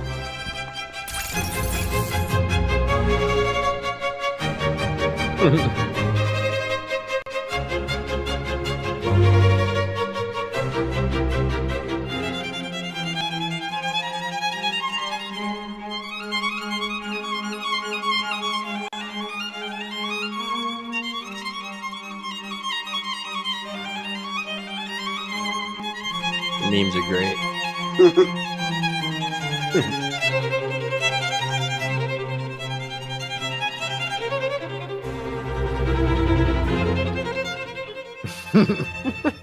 The undercover journalism that you come to love at O'Keefe Media Group, exposing things the public needs to know, is not only risky, very controversial, it's also really expensive. You have to make payroll. Fuck yeah, it is, man.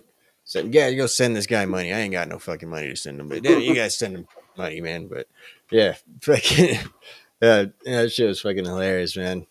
Like I said, I don't. It's not necessarily something that I'd see as consequential. That's not necessarily anything that I'd say is concrete or set in stone. I still don't think Joe Biden's going to run. Whether he's the incumbent or not. I think they're going to the people on the inside they have plans for getting rid of Joe Biden.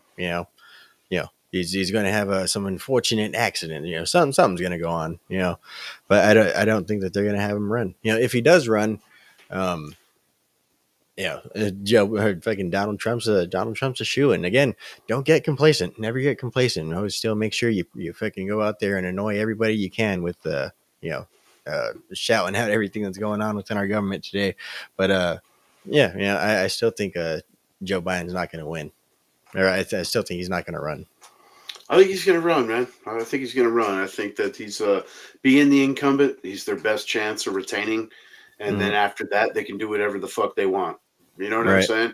And it would be basically, they could move Jeffries into the vice president position, and it would be the first, Blix's fucking Indian, Jamaican, fucking, whatever, weed smoking, fucking, what I'm saying? Like whatever president. Right, and wish version of Obama. Yeah, exactly. And so to me that's the route they're going to go, and it's not even about him running. He's obviously going to do the same shit he did last time, which was hide out, man, and let the media do the fucking campaigning for him. Right. And surrogates, you know what I mean? He'll have people pushing around, and that's what Haley's there to do, is just to fucking try to create some sort of division. You know what I mean? Where and possibly sucking off voters that were considering on the Democrat side, considering like a JFK or Cornel West or some shit in protest. Dude, why not vote for fucking Haley? Because you know what I'm saying? It's going to hurt Trump and fucking, siphon from, old bedridden. So, I mean, I think it would work out if they keep it that route and Haley really stays in as long as she's saying she's going to. Yeah. You know what I mean? How do you think the debates are going to look? I don't even think they're going to happen. I don't think it's going to happen. I think that fucking Joe Bidens is going to be like, I'm not going to be on the stage with a convicted E. Jean Carroll rapist and an insurrectionist. You know what I mean? I think that'll be the line. There will not be debates. And we saw Katie Hobbs do it. It's been the norm, for a bit. But again, it's all. We've been watching Trump do it. This whole Republican primary, he hasn't done a single fucking debate. Right. Yeah. But I mean, at the same time, I'm not talking about like Biden debating anybody on a Democrat side. I'm talking about just the presidential debate itself. Right. But I mean, just period. I mean, Trump's not doing shit either. I mean, Trump's campaigning. Don't get me wrong. He's fucking packing stadiums and shit and standing there and speaking for hours. But as far as any kind of, political fucking, idea exchange or, debate, obviously, neither of them are doing shit. Yep. Yeah. Fucking. I really hope that they don't, completely upend the norms that we've had for the last several decades when it comes to deciding who's going to be our president. I mean, obviously they already have when it comes to how our votes are counted and who gets to vote and fucking what methods you have for voting, how long you have to count the votes. All they've obviously so you guys upended all of that. Everybody, don't let Trump cheat. Okay. Right. You guys demand fucking paper ballots and hand counting single day voting, man. Get it in Taiwan, man. They can do it. Election day is a national holiday. Yeah. Don't let Trump cheat. Save America. I mean, save our democracy. Yeah, that's the one. Right. Make democracy great again. Yeah, fucking democracy's always been excellent, man. Fucking definitely infallible, completely fucking foolproof system. I'm so glad that that's what we've been doing here in America for the last 500 years. So except for all the elections were definitely questionable since the 90s, except for 2020. That was the shining example of secures democracies. Yep. Yep. Everything up until that point. Yeah. Don't make us post the fucking videos again. God damn. But let's go ahead and talk about what Trump would be winning in the 2024 election. Right. So obviously, he's pulling ahead in just about every single poll, other than the ones that are provenly, well, not I guess inaccurate, but far less accurate than most of the other polls. Yeah, just about everywhere, Donald Trump is beating Joe Biden, especially on the issues that are actually at the heart of most Americans right now, which is one, immigration, and two, the economy. Right. I mean, crimes creeping up there. Especially once a lot of these immigrants start committing more crimes, like we were talking about earlier. But for the most part, immigration and the economy right now, and what they do remember is that under Donald Trump, well, the economy was looking pretty good. It was definitely a lot better than it is now, right? And in terms of immigration, Joe Biden and the Biden administration has no intent of stopping any of this anytime soon. Even as Democrat mayors, governors, basically the Democrats, people running these sanctuary cities, are pleading with the Biden administration to basically change their policy position and close the border. All right, so what we'll go ahead and talk about what Trump's going to be inheriting in 2024 if he ends up winning, right? Well, obvious division. I mean, again, I've posted the video several times. What DC looked like during inauguration 2017. Fucking the BLM pussy hatters burned the joint down. Destroyed businesses. I mean, it was just like the summer of love, except for on a smaller scale. Basically just sequestered to DC.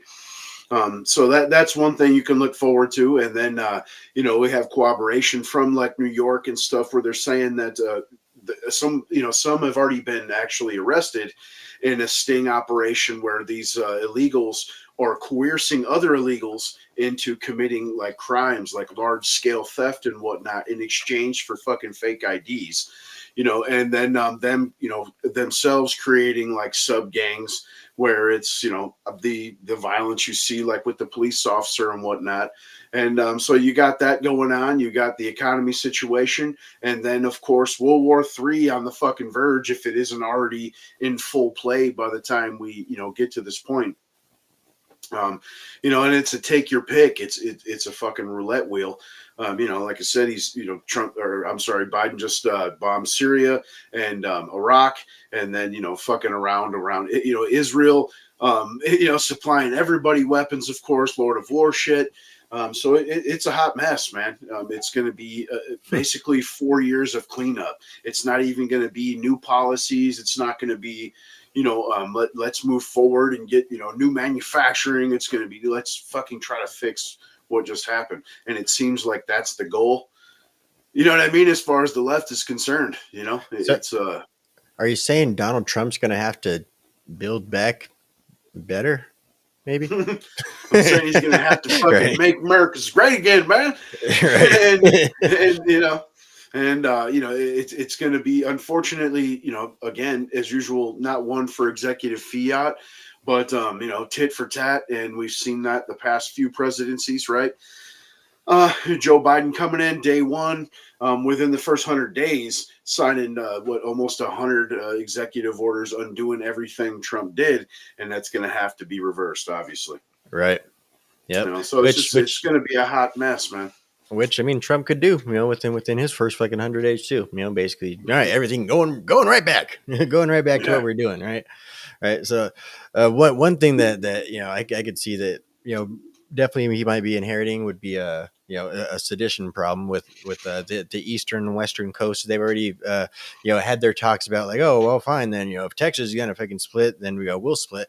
At the same time, Texas and the federal government right now is in a bit of a standoff, and that standoff, I mean, I don't know, depending on how far it gets pushed.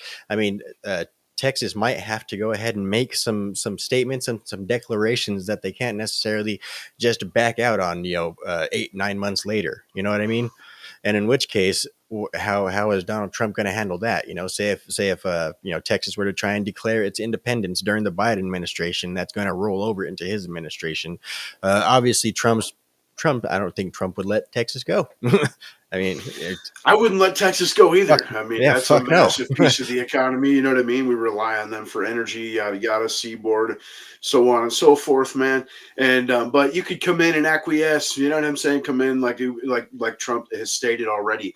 This guy's sending cease and desist orders. Trump's going to send reinforcements. You know what I mean? So Right. I mean, it's only months. It's not like we're talking years at this point. It's only months away. And fucking hold out. But right. Hold the line. Yeah, I mean, you've seen yourself though. Yeah, we talked about it. They're flying the "Come Take It" flag now, and the federal agencies that operate there in the state have said we're not going to cooperate with Joe Biden's. That we have a close relationship with the Texas National Guard and the Border Patrol here. So it's going to continue to cause problems for sure, man. Tomorrow definitely going to be an interesting day. Of course, we do have the take back the border protest that was going to be taking place all along the border. There's going to be one down here in Yuma. There's going to be one in several in Texas, and yeah, it's basically the American Trucker Convoy for the most part, and it's basically just like it sounds like. Take the border back. Of course, there's always the possibility that it could be a setup. It could be a trap. It's January 6th 2.0, right? So you definitely have to look out for that. I've already seen the local news kind of reporting on it. They talked with some of the organizers and stuff like that. Of course, they've made it very, very, very clear that they are in no way trying to be unpeaceful at all, right? If you do plan on going down to any of these, obviously don't be fucking Ray Epps, don't accept any money that happens to be coming from the federal government in exchange for any sort of shenanigans taking place.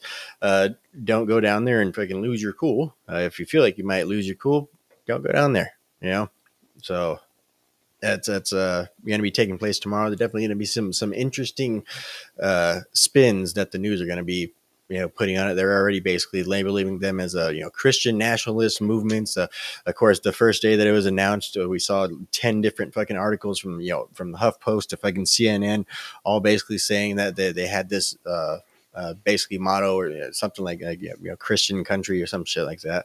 But basically, they're already spinning the entire it's Christian nationalism, and so just keep an eye out for that. But yeah, freaking.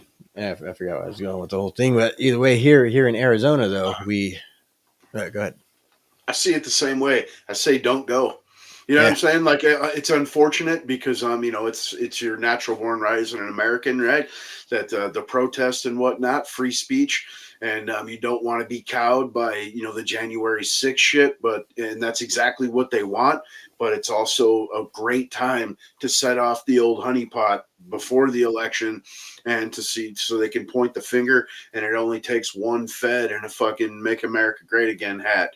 One more Epps to fucking, we got to go into the Capitol to fucking set it off. And, people tend to not be able to control themselves, especially in those situations with a lot of public. There'll be people having beers, I'm sure, sneaking in drinks and, stupid shit. And you mix alcohol with anything with the opportunity to fucking, show ass, and bad things tend to happen, man.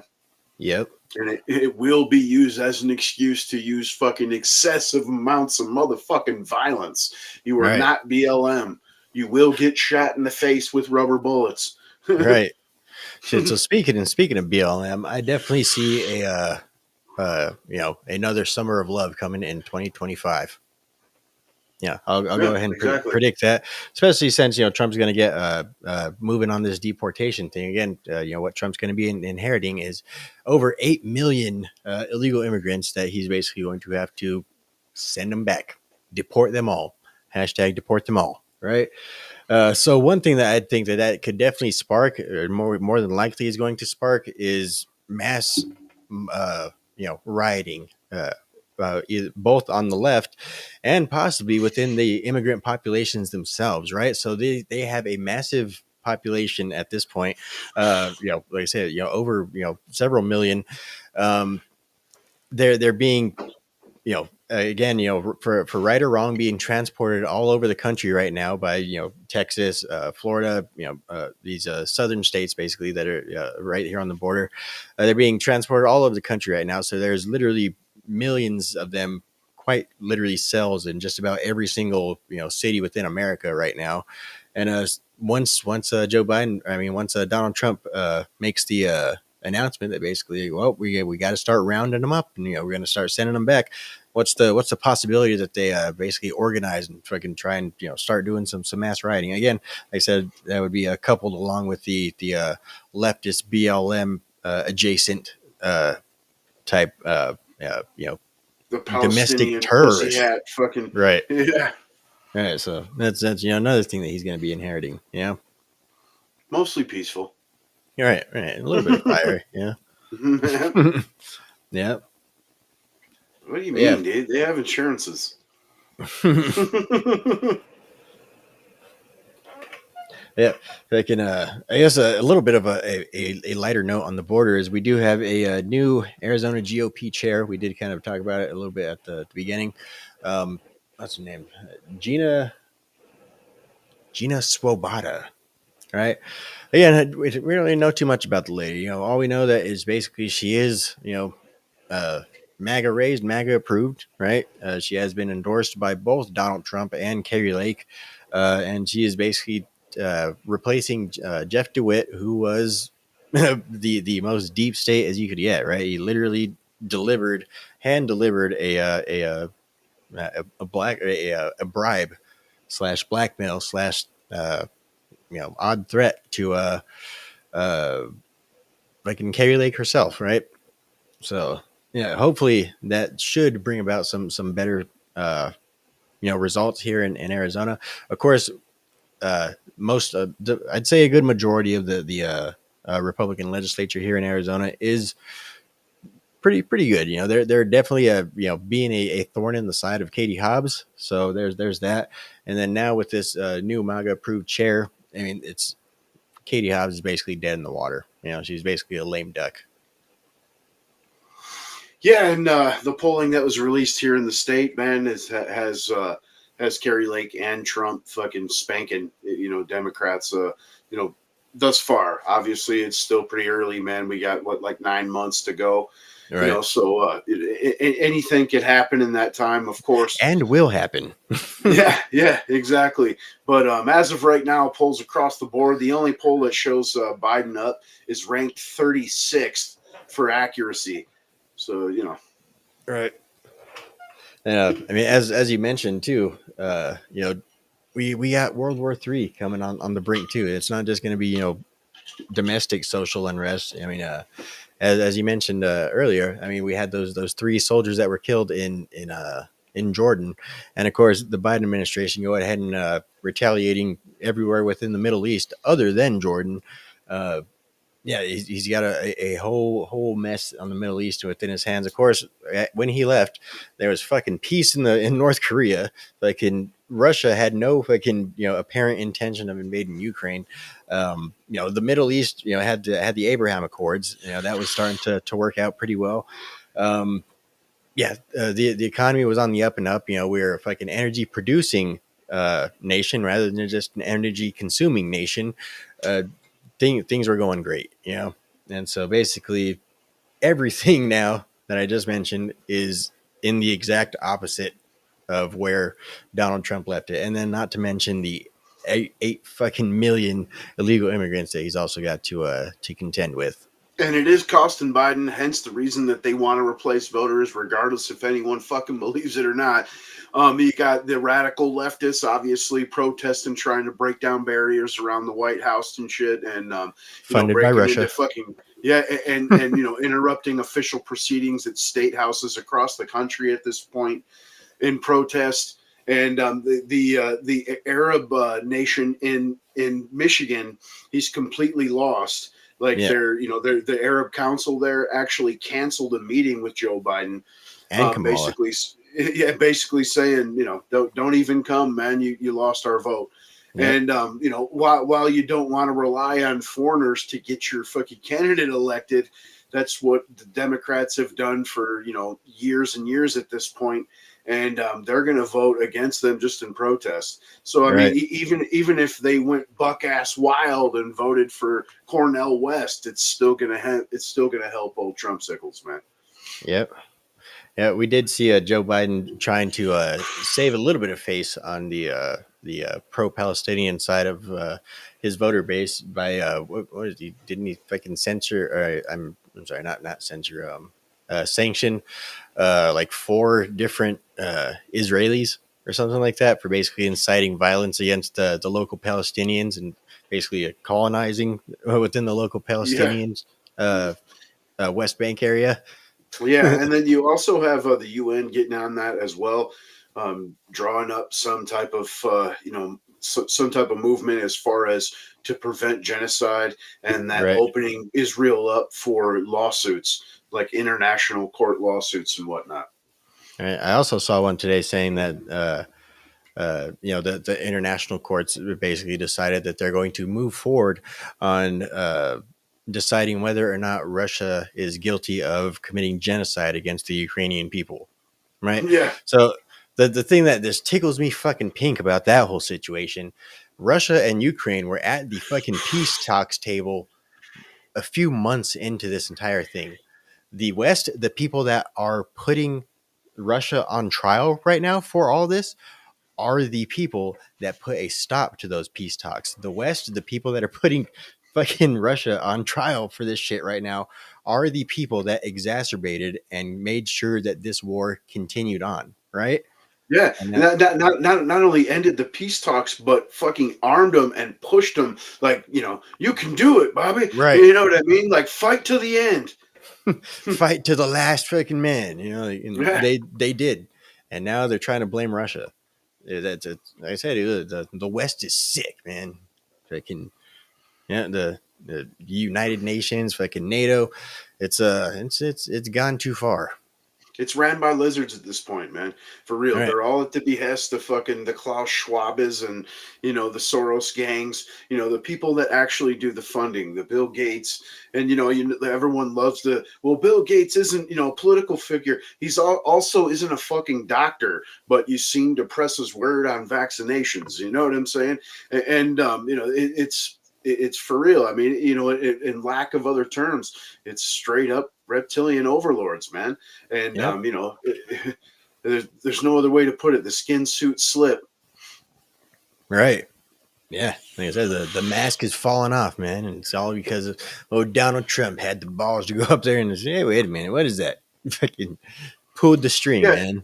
That and it's also WikiLeaks and Right. places like BitChute and fucking Gab, Rumble to an extent to where people can actually put information out there, and they have a hard time getting it scrubbed off the inner zones or censored. That's why fucking their big thing right now is mis and disinformation. That's basically their code word for we need to basically put a fucking muzzle on the internet. So that way, no information and narratives get out there that we don't approve of. Yeah, and that's the same thing as hate speech and everything, and all this started back the '90s with the fucking we gotta be politically correct, sis. You know what I mean? Right. We can't hurt feelings, and that's where all this started. And you were warned then. I mean, I remember George Carlin, Bill Hicks, yeah, yeah. and all these people, comedians, what have you, warning you that this was the road that you were headed on, by accepting that shit. And something that like Stefan Molyneux, one of the things that I'm sure got him removed from YouTube by saying, being politically correct is code for fucking white genocide. That's like basically shut your mouth while we march you to your own demise. And that goes hand in hand with open borders and fucking destruction of the economy. Yep. Shit, that's where we're at in America right now, buddy. So that's why I say America is not safe, my friends. Yeah. You guys, it's definitely a dangerous place out there, man. You gotta make sure that you look out for each other. Make sure again, just make other people aware. just make other people aware as much as you can. I actually had a friend of mine that I haven't talked to since like back in right after high school and stuff like that. And he's I guess kind of on the nihilist view of the world and politics and the world around us today. Where basically is like the same thing that most people say, like, oh, I don't care, politics, it's whatever. I don't got time for all that stuff. And basically the thing that I brought him to come to realization with was basically explaining all the type of stuff that's going on. And he's basically, oh, what am I going to do about it? Like, oh, well, the only way that evil is able to triumph is if good men do nothing. And that's basically he's like, hey, I'm a good guy. Like, well, go fucking do something then. Go pay attention, man. Right? And that's basically what we got to do, man. Just pay attention, because America is not a safe place right now. The shit is so close to the fucking fan, you could literally smell the fumes coming off of it. Like, it's about to fucking hit at any moment. And one of my favorites, a classic, man, not as dramatic. One that was worked for me is you may not take an interest in politics, but politics takes an interest in you. Right. And for the fact that they try to regulate every facet of your life. I mean, what can you think of that's not regulated or taxed at this point? You know what I mean? Yeah. And it's really, they take an interest in everything you do. Right. Again, I think I told him that one too. I just worded it a little bit different. It was you may not take an interest in politics, but politics by definition takes an interest in you. Yeah. Yeah. Absolutely. I mean, it controls, down to what you can negotiate with your boss. I mean, you think like you're negotiating, you think a union and shit. Like, no, that's what the minimum wage is there for. You know what I mean? Someone without experience or something, you can't come in like, hey, I'll accept less to learn, what have you. No, that's not legal. Sorry. Right. Yep. All right, man, let's go ahead and get ready to get into the deep fucking out there space age futuristic shit, man. So all right, we got you want to go ahead and break down the Taylor Swift psyop real quick. I'm gonna go ahead and heat me up a dab, man. So I don't know, man. I'll just I could see how Taylor Swift is definitely a government asset, and by the fact that they're able to control media. Again, I think it's beyond government. I think government itself is controlled by the George Soroses and all that type of stuff. The deep state people, the people with deep pockets that don't care about spending money. They just care about maintaining power. I think she's obviously a valuable asset to those people, based on the fact that as we say all the time, when it comes to the Democrat voters, they don't give two shits about the fucking policy because of the fact that they don't fucking understand how policy works. What they do understand though is when someone like fucking Tay-Tay comes out and says vote Joe Biden, you guys, like, yeah, I'm gonna vote Joe Biden. Like that's the way that they work, right? That's the only way that they're able to work, man. So I could see, how she's a valuable asset, but as per her herself, I'd say I don't think that she's aware if she is. Yeah, definitely. I don't think she's on the payroll of the United States government or some stupid shit, right? That's definitely not it. Like you said, she may not be aware of what she's being used for, right? And you hate to get too conspiratorial, but at the same time, who owns the rights to all her music? Right? The Soros gang. And it's pretty strange that all of a sudden she's just absolutely plastered everywhere. And what the fuck does Taylor Swift have to do with the NFL? Like, you're watching a football game and every play the camera has to pan to this chick. And they're like, well, the media's coming out and defending it. Well, this game, they only spent 4 minutes. 4 minutes of showing the same face, dude, is in a national broadcast is pretty large. I'm sure the quarterback, it didn't even get 4 minutes of camera time until the game was over. You know what I'm saying? Right. You know how much advertisers pay for 30 seconds? Like, shit. Yeah. And if you don't believe that they would use this mindless shit as a programming wheel, I mean, the Biden administration apparently just bought the biggest ad buy in history, and the vast majority of that is spent on like TikTok, mindless influencers, shit. And for to influence the younger generations. And Taylor Swift is like at this time like the biggest selling artist in this bitch. Of course, that's a perfect fucking vessel to get out a message in a way that the mindless can absorb.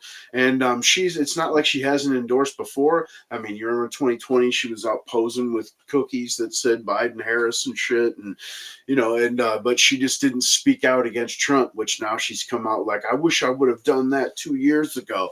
Trump's Right. means is, and that's what it boils down to is, orange man bad always, and that's just one more voice that it can catch a lot of ears. Right. Definitely another thing that does raise a lot of questions and a lot of eyebrows is, of course, over this past week, Taylor Swift AI was trending for quite a little while on the old X, and it was immediately scrubbed. You can't search for it. They basically completely removed it. Right. So Twitter, right? The bastion of free speech, right? That's what it's meant to be. And of course, I'm again, I still think it's a very valuable tool. I still think that Elon Musk, for the most part, his intent is in the right spot. And either way, even if it's not, at least he's provided a valuable service for this point in time, right? But the fact that again they filtered that specific search, that's something kind of weird, especially because you could get some pretty fucked up shit on Twitter if you actually look around for it, Well, the main thing was that is because people were creating these AI images that showed her. I mean, it appeared to be her nude and doing lewd acts and shit like that. And obviously, I'm one that believes in freedom, liberty, what have you, the Constitution. But I absolutely do not think, and I don't believe in any way that the framers thought that freedom of speech included plastering fucking lewd photos of vaginas getting stuffed and shit on public view. Right. And, Well, I mean, when you really think about it, I mean, liberalism in general has been stretched to its absolute very, very limit at this point. From Right. free speech, just about every fucking thing has been stretched to its limit at this point. So, go ahead. Yeah. But I mean, still, I don't think a picture is fucking free speech. Yeah. I mean, it's not speech. You know what I'm saying? I mean, it's just a lewd photo. And again, there has to be guardrails. Like we spoke on this many times, and that's the line that I run with. Liberty does have to have guardrails, man. And regardless of what the delusional fucking libertarian or the delusional fucking left likes to have you believe. Like without those guardrails, like you just said, it goes too far, man. It gets stretched to the point to where it's unrecognizable, and it's not what it was intended to be. And it also it ends up being used against you, and that's where subversion and indoctrination and propaganda come in. They could be outright propagandizing your children and make the claim of, well, it's fucking free speeches. You know what I'm saying? No, that's not. But still, I wanted to see the fucking pictures, man. God damn it. Fucking ruined it, man. I was kidding. Yep. Personally, I don't even see what the thing is. The chick's fucking music is terrible. You know what I mean? Yeah. Like, well, I mean, her face is pretty and stuff, but she's built like a Newport cigarette. And you know what I'm saying? I mean, dude, nothing special. In reality, she's a fucking dirty whore. Every song she's ever made is about a bad relationship. So every relationship basically she's ever had has fucking end in some horrible fashion, or enough to scar her to have to write some emotional shit talking song, dude. You know what I mean? Like, I'm not interested in the least. So I mean, yeah, I don't disagree with Twitter taking them down. What is odd to me is the fact that they would ban people from searching for it. Period. Like, I say, just the fact that again, this is the first time, as far as I'm aware, that they've banned a search term. So again, it's just why for Taylor Swift? Why not for any of the other type of shit that goes on there? Why wouldn't they? Again, I understand. Taylor Swift is a viral sensation and all that stuff. It just again, like I said, it just seems seems kind of questionable to me that they would go to that drastic of links, especially because if as you saw the Swifties, they were on it. They were on it like white on rice. You couldn't even fucking find it even if you wanted to anyway, because of the fact that they fucking completely fucking shattered the search That's the engine. fucking, that's the fan base. As I was saying, the goobers, Right. dude, they got nothing else to do but try Right. to police the fucking inner zones. You know what I mean? And again, And then, I don't agree with censorship and shit like you're saying, but but I I mean, mean, when you think about it from a business standpoint, from Elon Musk and stuff like that, why would you censor that in general? I mean, your thing when it comes to running a social media site is traffic, right? but again, though, If yeah, who owns the rights to the vast majority of her music? You know what I yeah, mean? And who would it hurt if her image was tarnished? right, You know what I'm saying?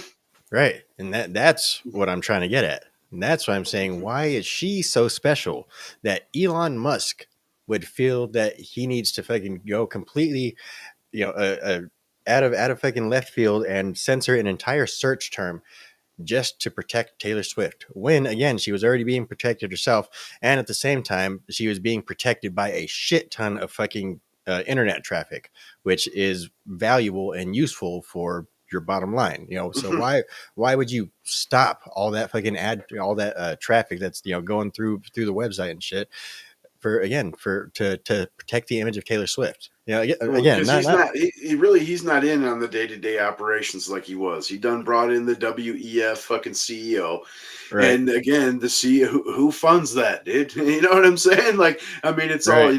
it's a vicious cycle, and it's fucking it's all about monies, man, and Oh yeah, control.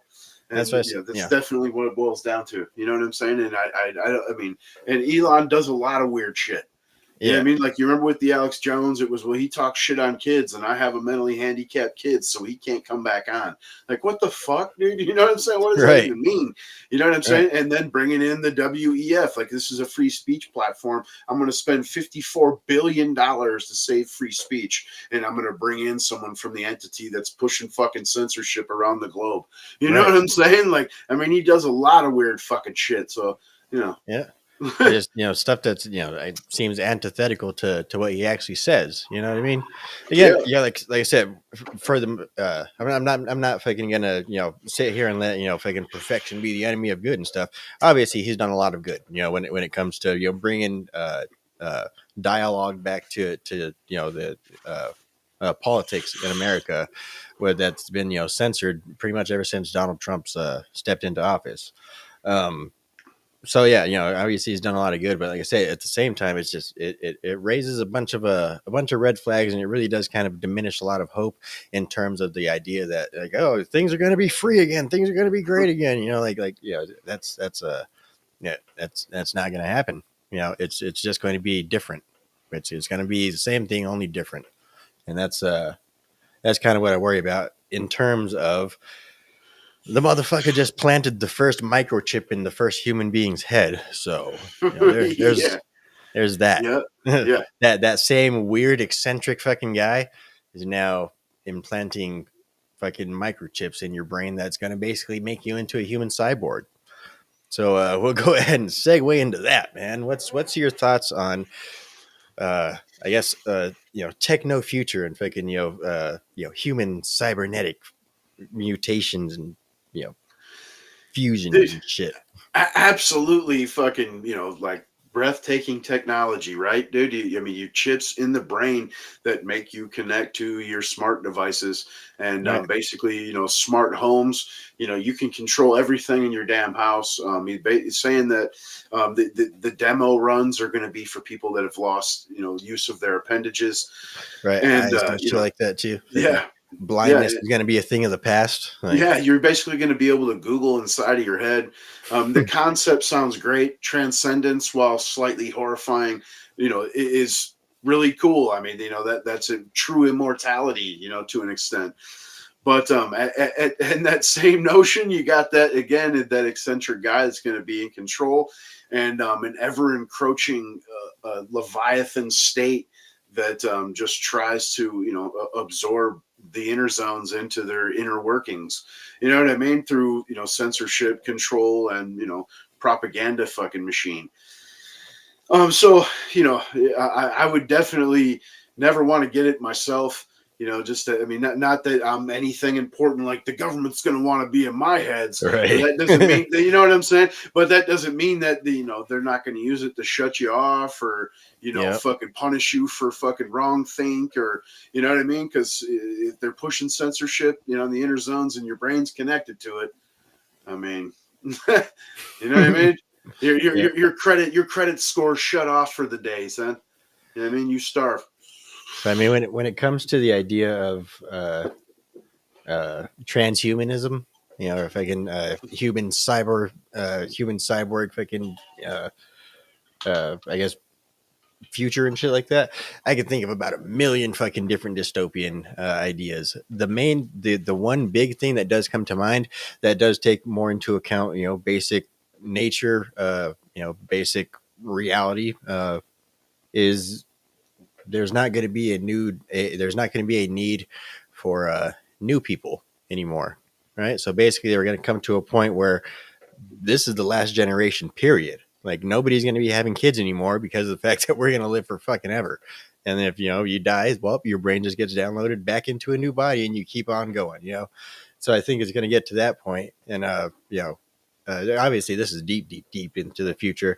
That's if we survive the next ice age, all this and that type of shit. But if it's going to obviously come to a point where keeping all of this data of all of these different brains that basically have all of the same thing, just the only thing that makes them different is their individual lived experiences. Individual lived experiences aren't really going to be that important at that point.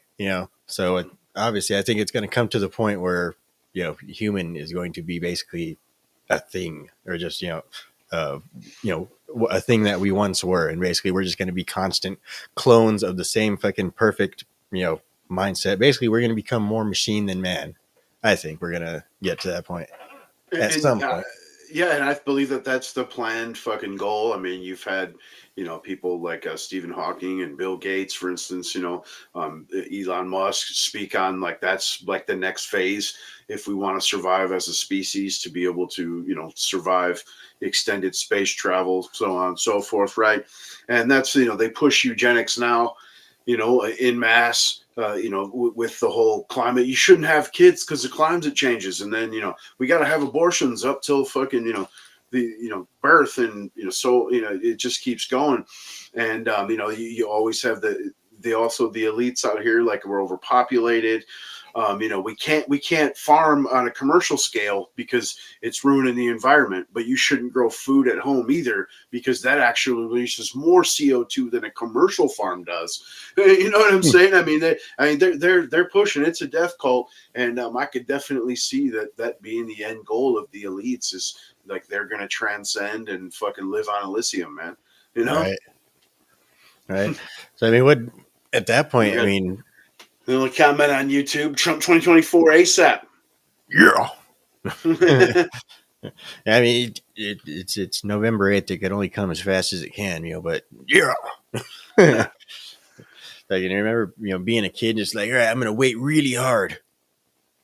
That's how it feels right now. It's like, yeah, it's just around the corner. Yeah, we've been saying that for a while. I mean, even as back as far as the midterms, we're saying it's almost like a culminative inhale, like you like waiting for something to happen. It's like a tension building, a pressure cooker. Yeah, for sure. Yep. But yeah, so obviously, fucking, I think we're gonna come to a point. Like, personally, I got real young ones running around right now. So I'm discovering the whole joys of fatherhood and shit. And I mean the actual joys, not the basically like, the joys of parenthood, that type. The actual like meaningful joys of procreation and all that type of stuff. And so basically that's the part that becomes real disheartening when I think of like a transhumanist future and stuff like that, is the fact that I mean we're already seeing a lot of the younger generations not seeing the point to procreating. Basically we joke about it a lot, like, oh, it's fine, the left are going to end up dying off anyway because they don't believe in fucking having kids, so obviously there's going to leave only one fucking type of people left that are actually procreating. But shit, once we reach the point where fucking there's no point to having kids anymore. Like, shit, what the fuck is humanity going to become? Like, how many people are actually going to want it? Like I said, in terms of like spirituality and life in general and shit, like, that's basically the whole point. I guess the whole point of human joy, and I think once that's gone, shit, I think fucking, all joy, is wiped from humanity. I think we just become fucking cold, mechanized, machines. I'm picturing Doctor Who, the Daleks, man, exterminate. They used to be fucking, biological beings that were much like us, but after so much fucking mechanizing now, they're just cold-hearted fucking killing machines. You know what I'm saying? Like, they move on for resource and so on, man. That's, I mean, that's the plan. I mean, the constantly every science magazine, I mean, every conference, it's about being able to mine comets and other planets, and it's not like let's go explore and build colonies. It's let's go rape the smug for the resources. You know what I mean? At the same time, that's the point of living is resources. If we get to the point where we're just a cybernetic fucking being that's able to self multiply and just one continuous thought, like we basically become a hive mind of just human knowledge, just recreated multiple times. We ain't gonna need fucking resources, like if anything we'll need I'm pretty sure we'll have mastered fucking like nuclear fusion. We'll have a constant never-ending supply of fucking energy within us and shit, and shit, we ain't gonna be fighting over resources. I think if we actually resources, man, everything. I mean, the internet takes resources. You know what I'm saying? I mean, to be able to transcend and run a computer, to run those programs, is going to take resources, and to build those bodies, the chemical compounds and whatnot needed to build a body that is going to withstand anything, and I mean, all that's going to take resources, man. You know what I mean? I mean, yeah. and their mode is space travel. I mean, through all this, Elon's still pushing forward. It's not like SpaceX is gone. I mean, that's all part of the plan. You know what I'm saying? And that goes with the ability to, be mechanized or transcend. You know what I mean? But basically, the direction I was going with it is based off of since AI is only going to be able to go off of kind of what has been put into it, all within human thought, and based off of its logical connections, based off of that knowledge. I think it's probably going to go into a sort of a gardener type phase. I think it's going to recognize a goal of, well, we need to nurture. I think basically it's gonna turn itself into a god, and it's gonna fucking travel around to different planets, and it's gonna fucking nurture these small developing lives, and basically that's basically gonna be the future of what human was.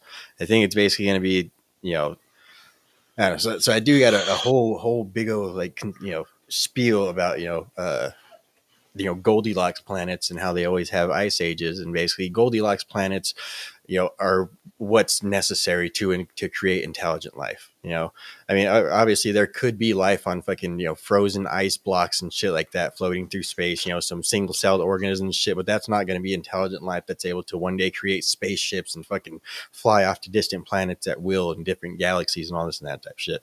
That is going to happen on a Goldilocks planet. And so basically those Goldilocks planets have ice ages that go, in waves for the most part. And basically life flourishes during these, non-glacial periods, right? So basically we have this short amount of time to figure it out, to basically figure out what the fuck we're going to do, how we're going to either get off this planet or how we're going to fucking hunker down for the next, several thousand, hundreds of thousands of years while this place freezes over for a good while, So obviously, if a good 90% of humanity died, 99% of humanity died, if there's 10,000 people left on Earth that are able to live in a giant bubble underground, all fucking human knowledge is going to be lost. Once they arrive there, once they come back up on the new thought out Earth, they're literally going to be Adam and Eve again. And so I think basically we go through periods like that up until we figure it out, and basically,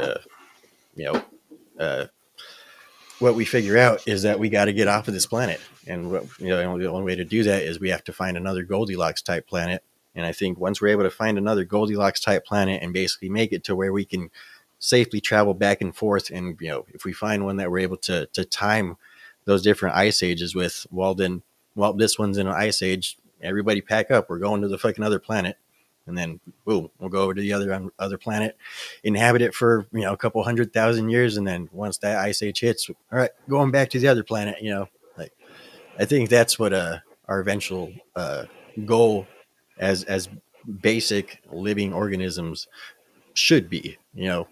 But I think if we were to get to the point of being cybernetic human beings, I think we'd basically take our thought process and basically go try and find other planets that we can try and nurture into some sort of a living thing, basically to just continue what our basic human morality has always been, which is basically to create life and basically procreate and survive.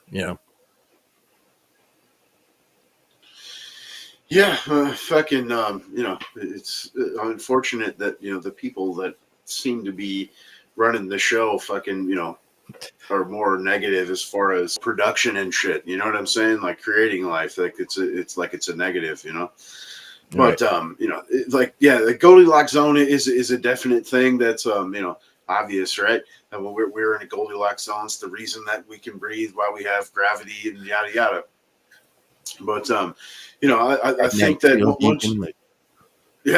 once you get to a point where you can build in space, you know what I mean, like generational type shit, like you don't even need to stop. You know what I mean? Right. And there's some pretty interesting theories that I've seen as far as nuclear explosions with like the screen net robotics that repairs it anytime it needs to be dealt with and shit. But it's basically like small nuclear explosions behind the ship that's like propulsion that put some serious speed on it, man, and go pretty far.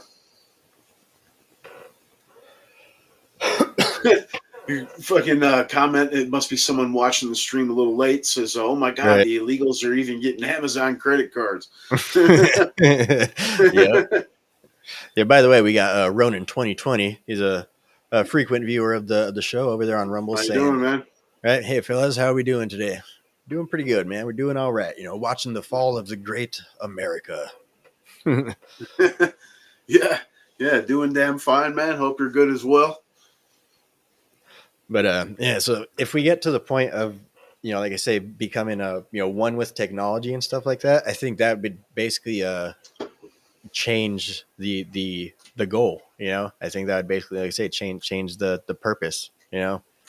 Rather than from survival to, again, insurance of life surviving within the universe. Whether that's nurturing some planet, whether it's becoming the next Anunnaki, floating around in fucking space trying to discover the next planet, so that way we can go down and impart our wisdom on them. I guess another little thing I think too is about with the ice age theory and stuff like that, and basically we would lose everything, and that's basically why I think there could have been a fucking lost civilization called Atlantis that was just about as advanced as us, or maybe even more advanced as us, but it just happened to get lost within one of those periods because they didn't figure out the point. They just became complacent and comfortable, and just didn't see a purpose to finding out to advancing. They didn't see a purpose to creating and growing. They didn't see a purpose to capitalism. Right. I mean, I'm sure they did. It's just their idea Right. of that was just different than ours, man. And it's happened many times throughout history. And that's why you see the Bible is cobbled together through fucking a bunch of different ancient stories from, Gilgamesh to, what have you, it's Syrian writings and whatnot. And it's, people with amnesia, man. Like you said, the struggle for survival outweighs the passing on of like book knowledge and whatnot. It's more of knowledge of how to feed yourself, how to clothe yourself, and keep a roof over your head. Right. And those things get lost. I mean, you see that with it went from Rome, them building roads that they still use 2,000 years later, to the Dark Ages where fucking they were shitting in holes inside the house. So you know what I'm saying? I mean, it's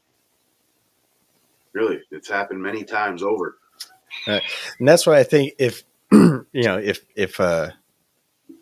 if humanity were to get wiped out again to like a number of 10,000 people, say if only the elite of humanity were to survive, as we're basically seeing, they're fucking gearing up for with nuclear fallout and all this shit.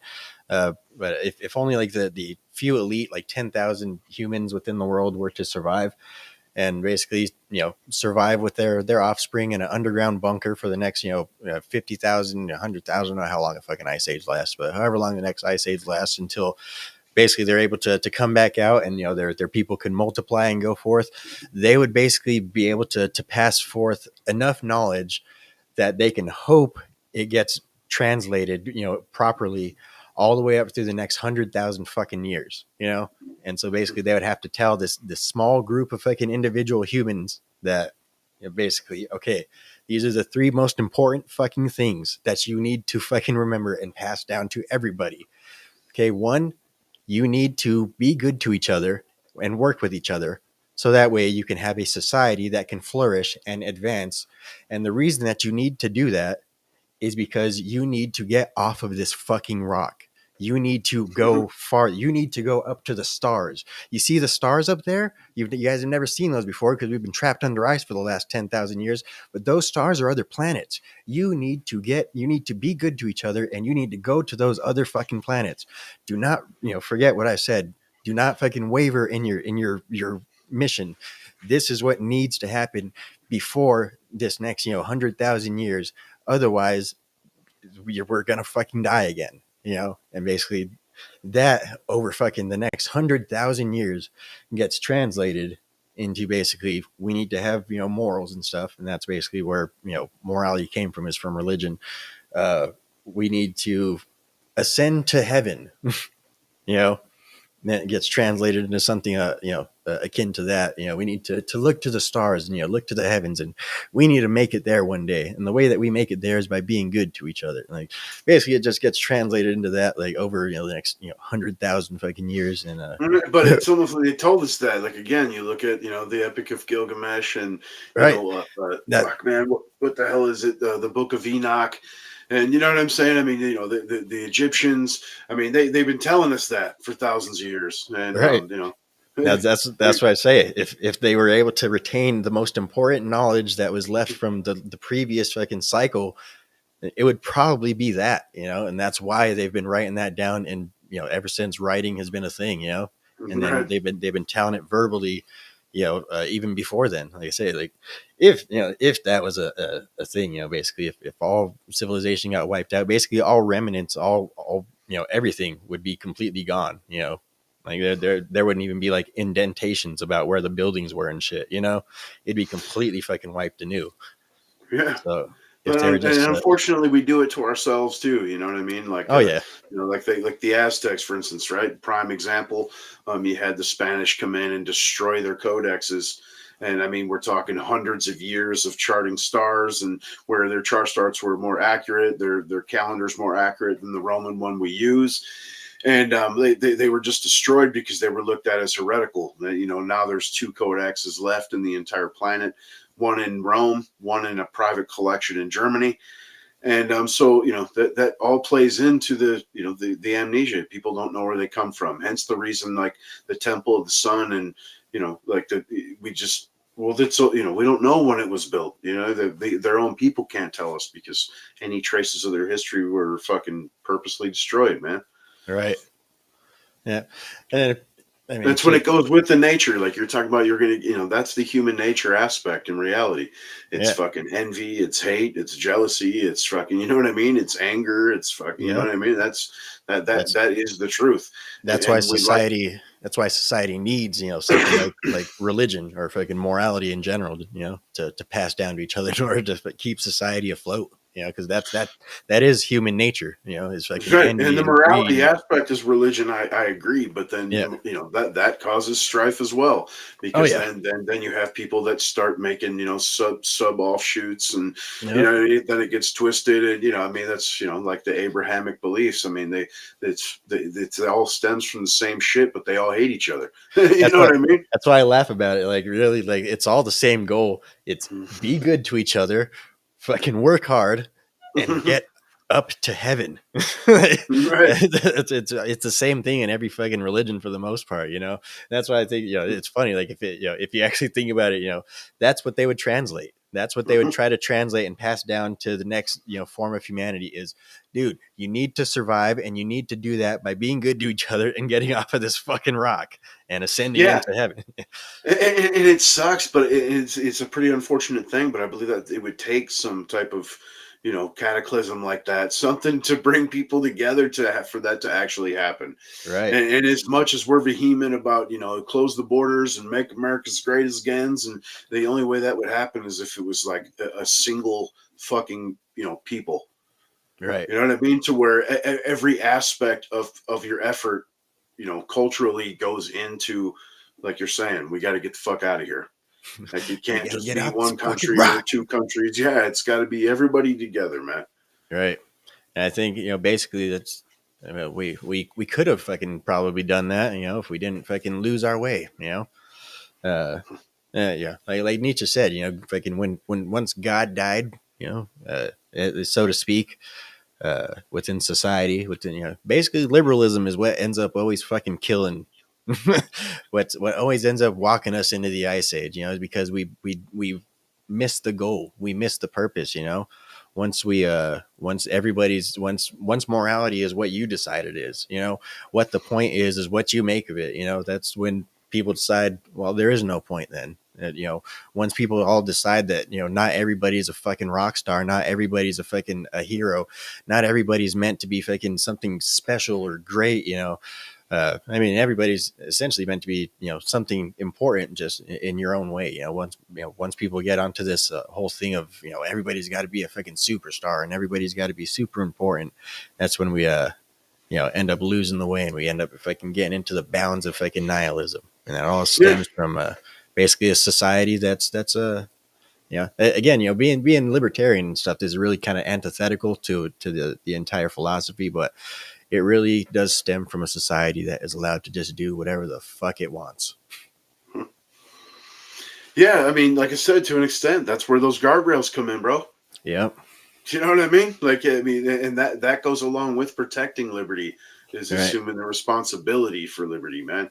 You know what I'm saying? And again, it's that you let that common core belief, system fucking slip, and it crumbles every time, man. Yep.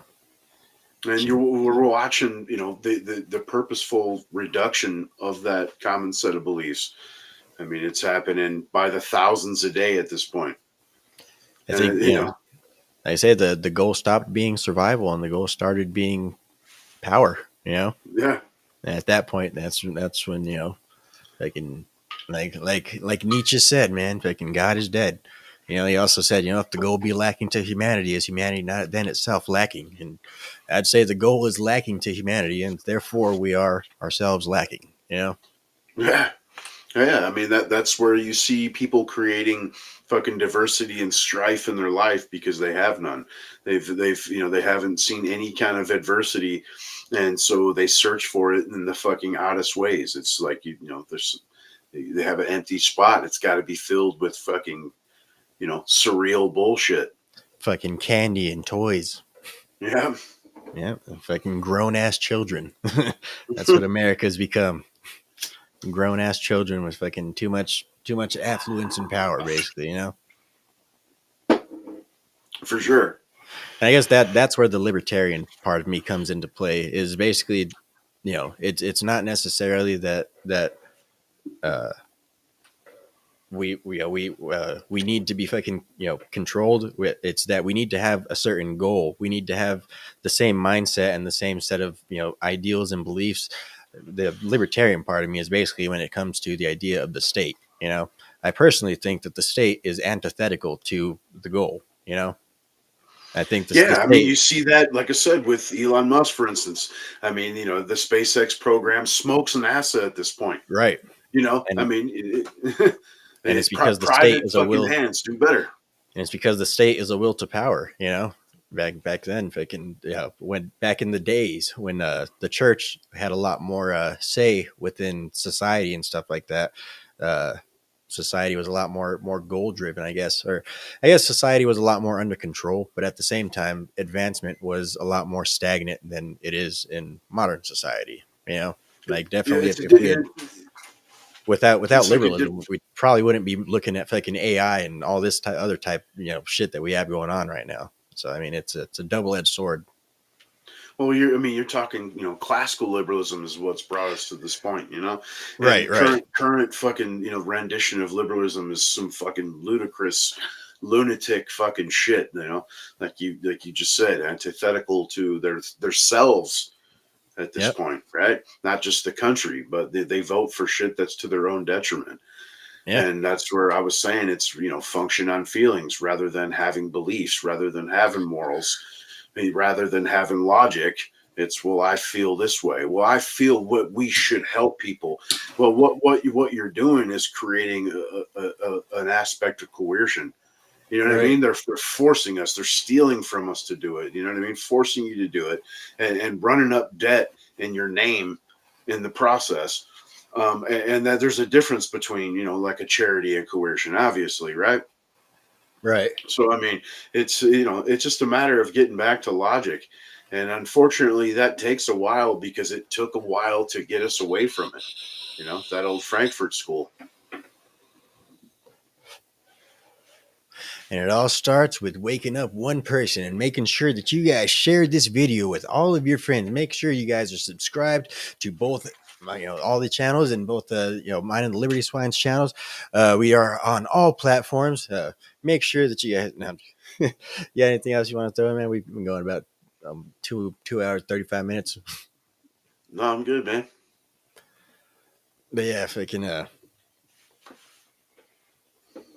I forgot. But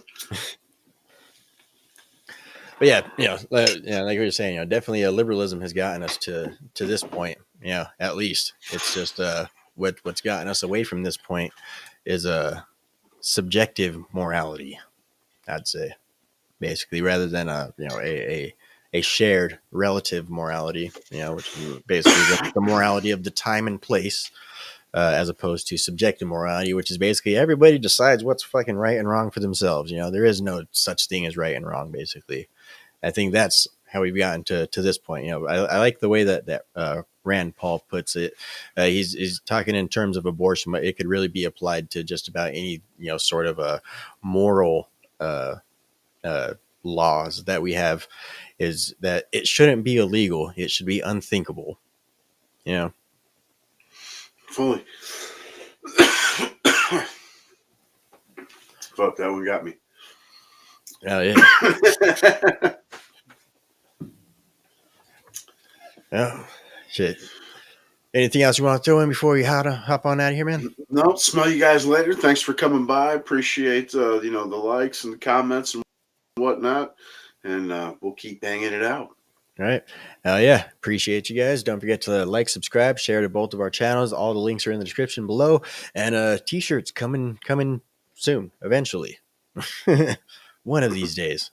You'll be seeing more on the show though. But all right. Appreciate you guys. Like, subscribe, share, and fuck yeah.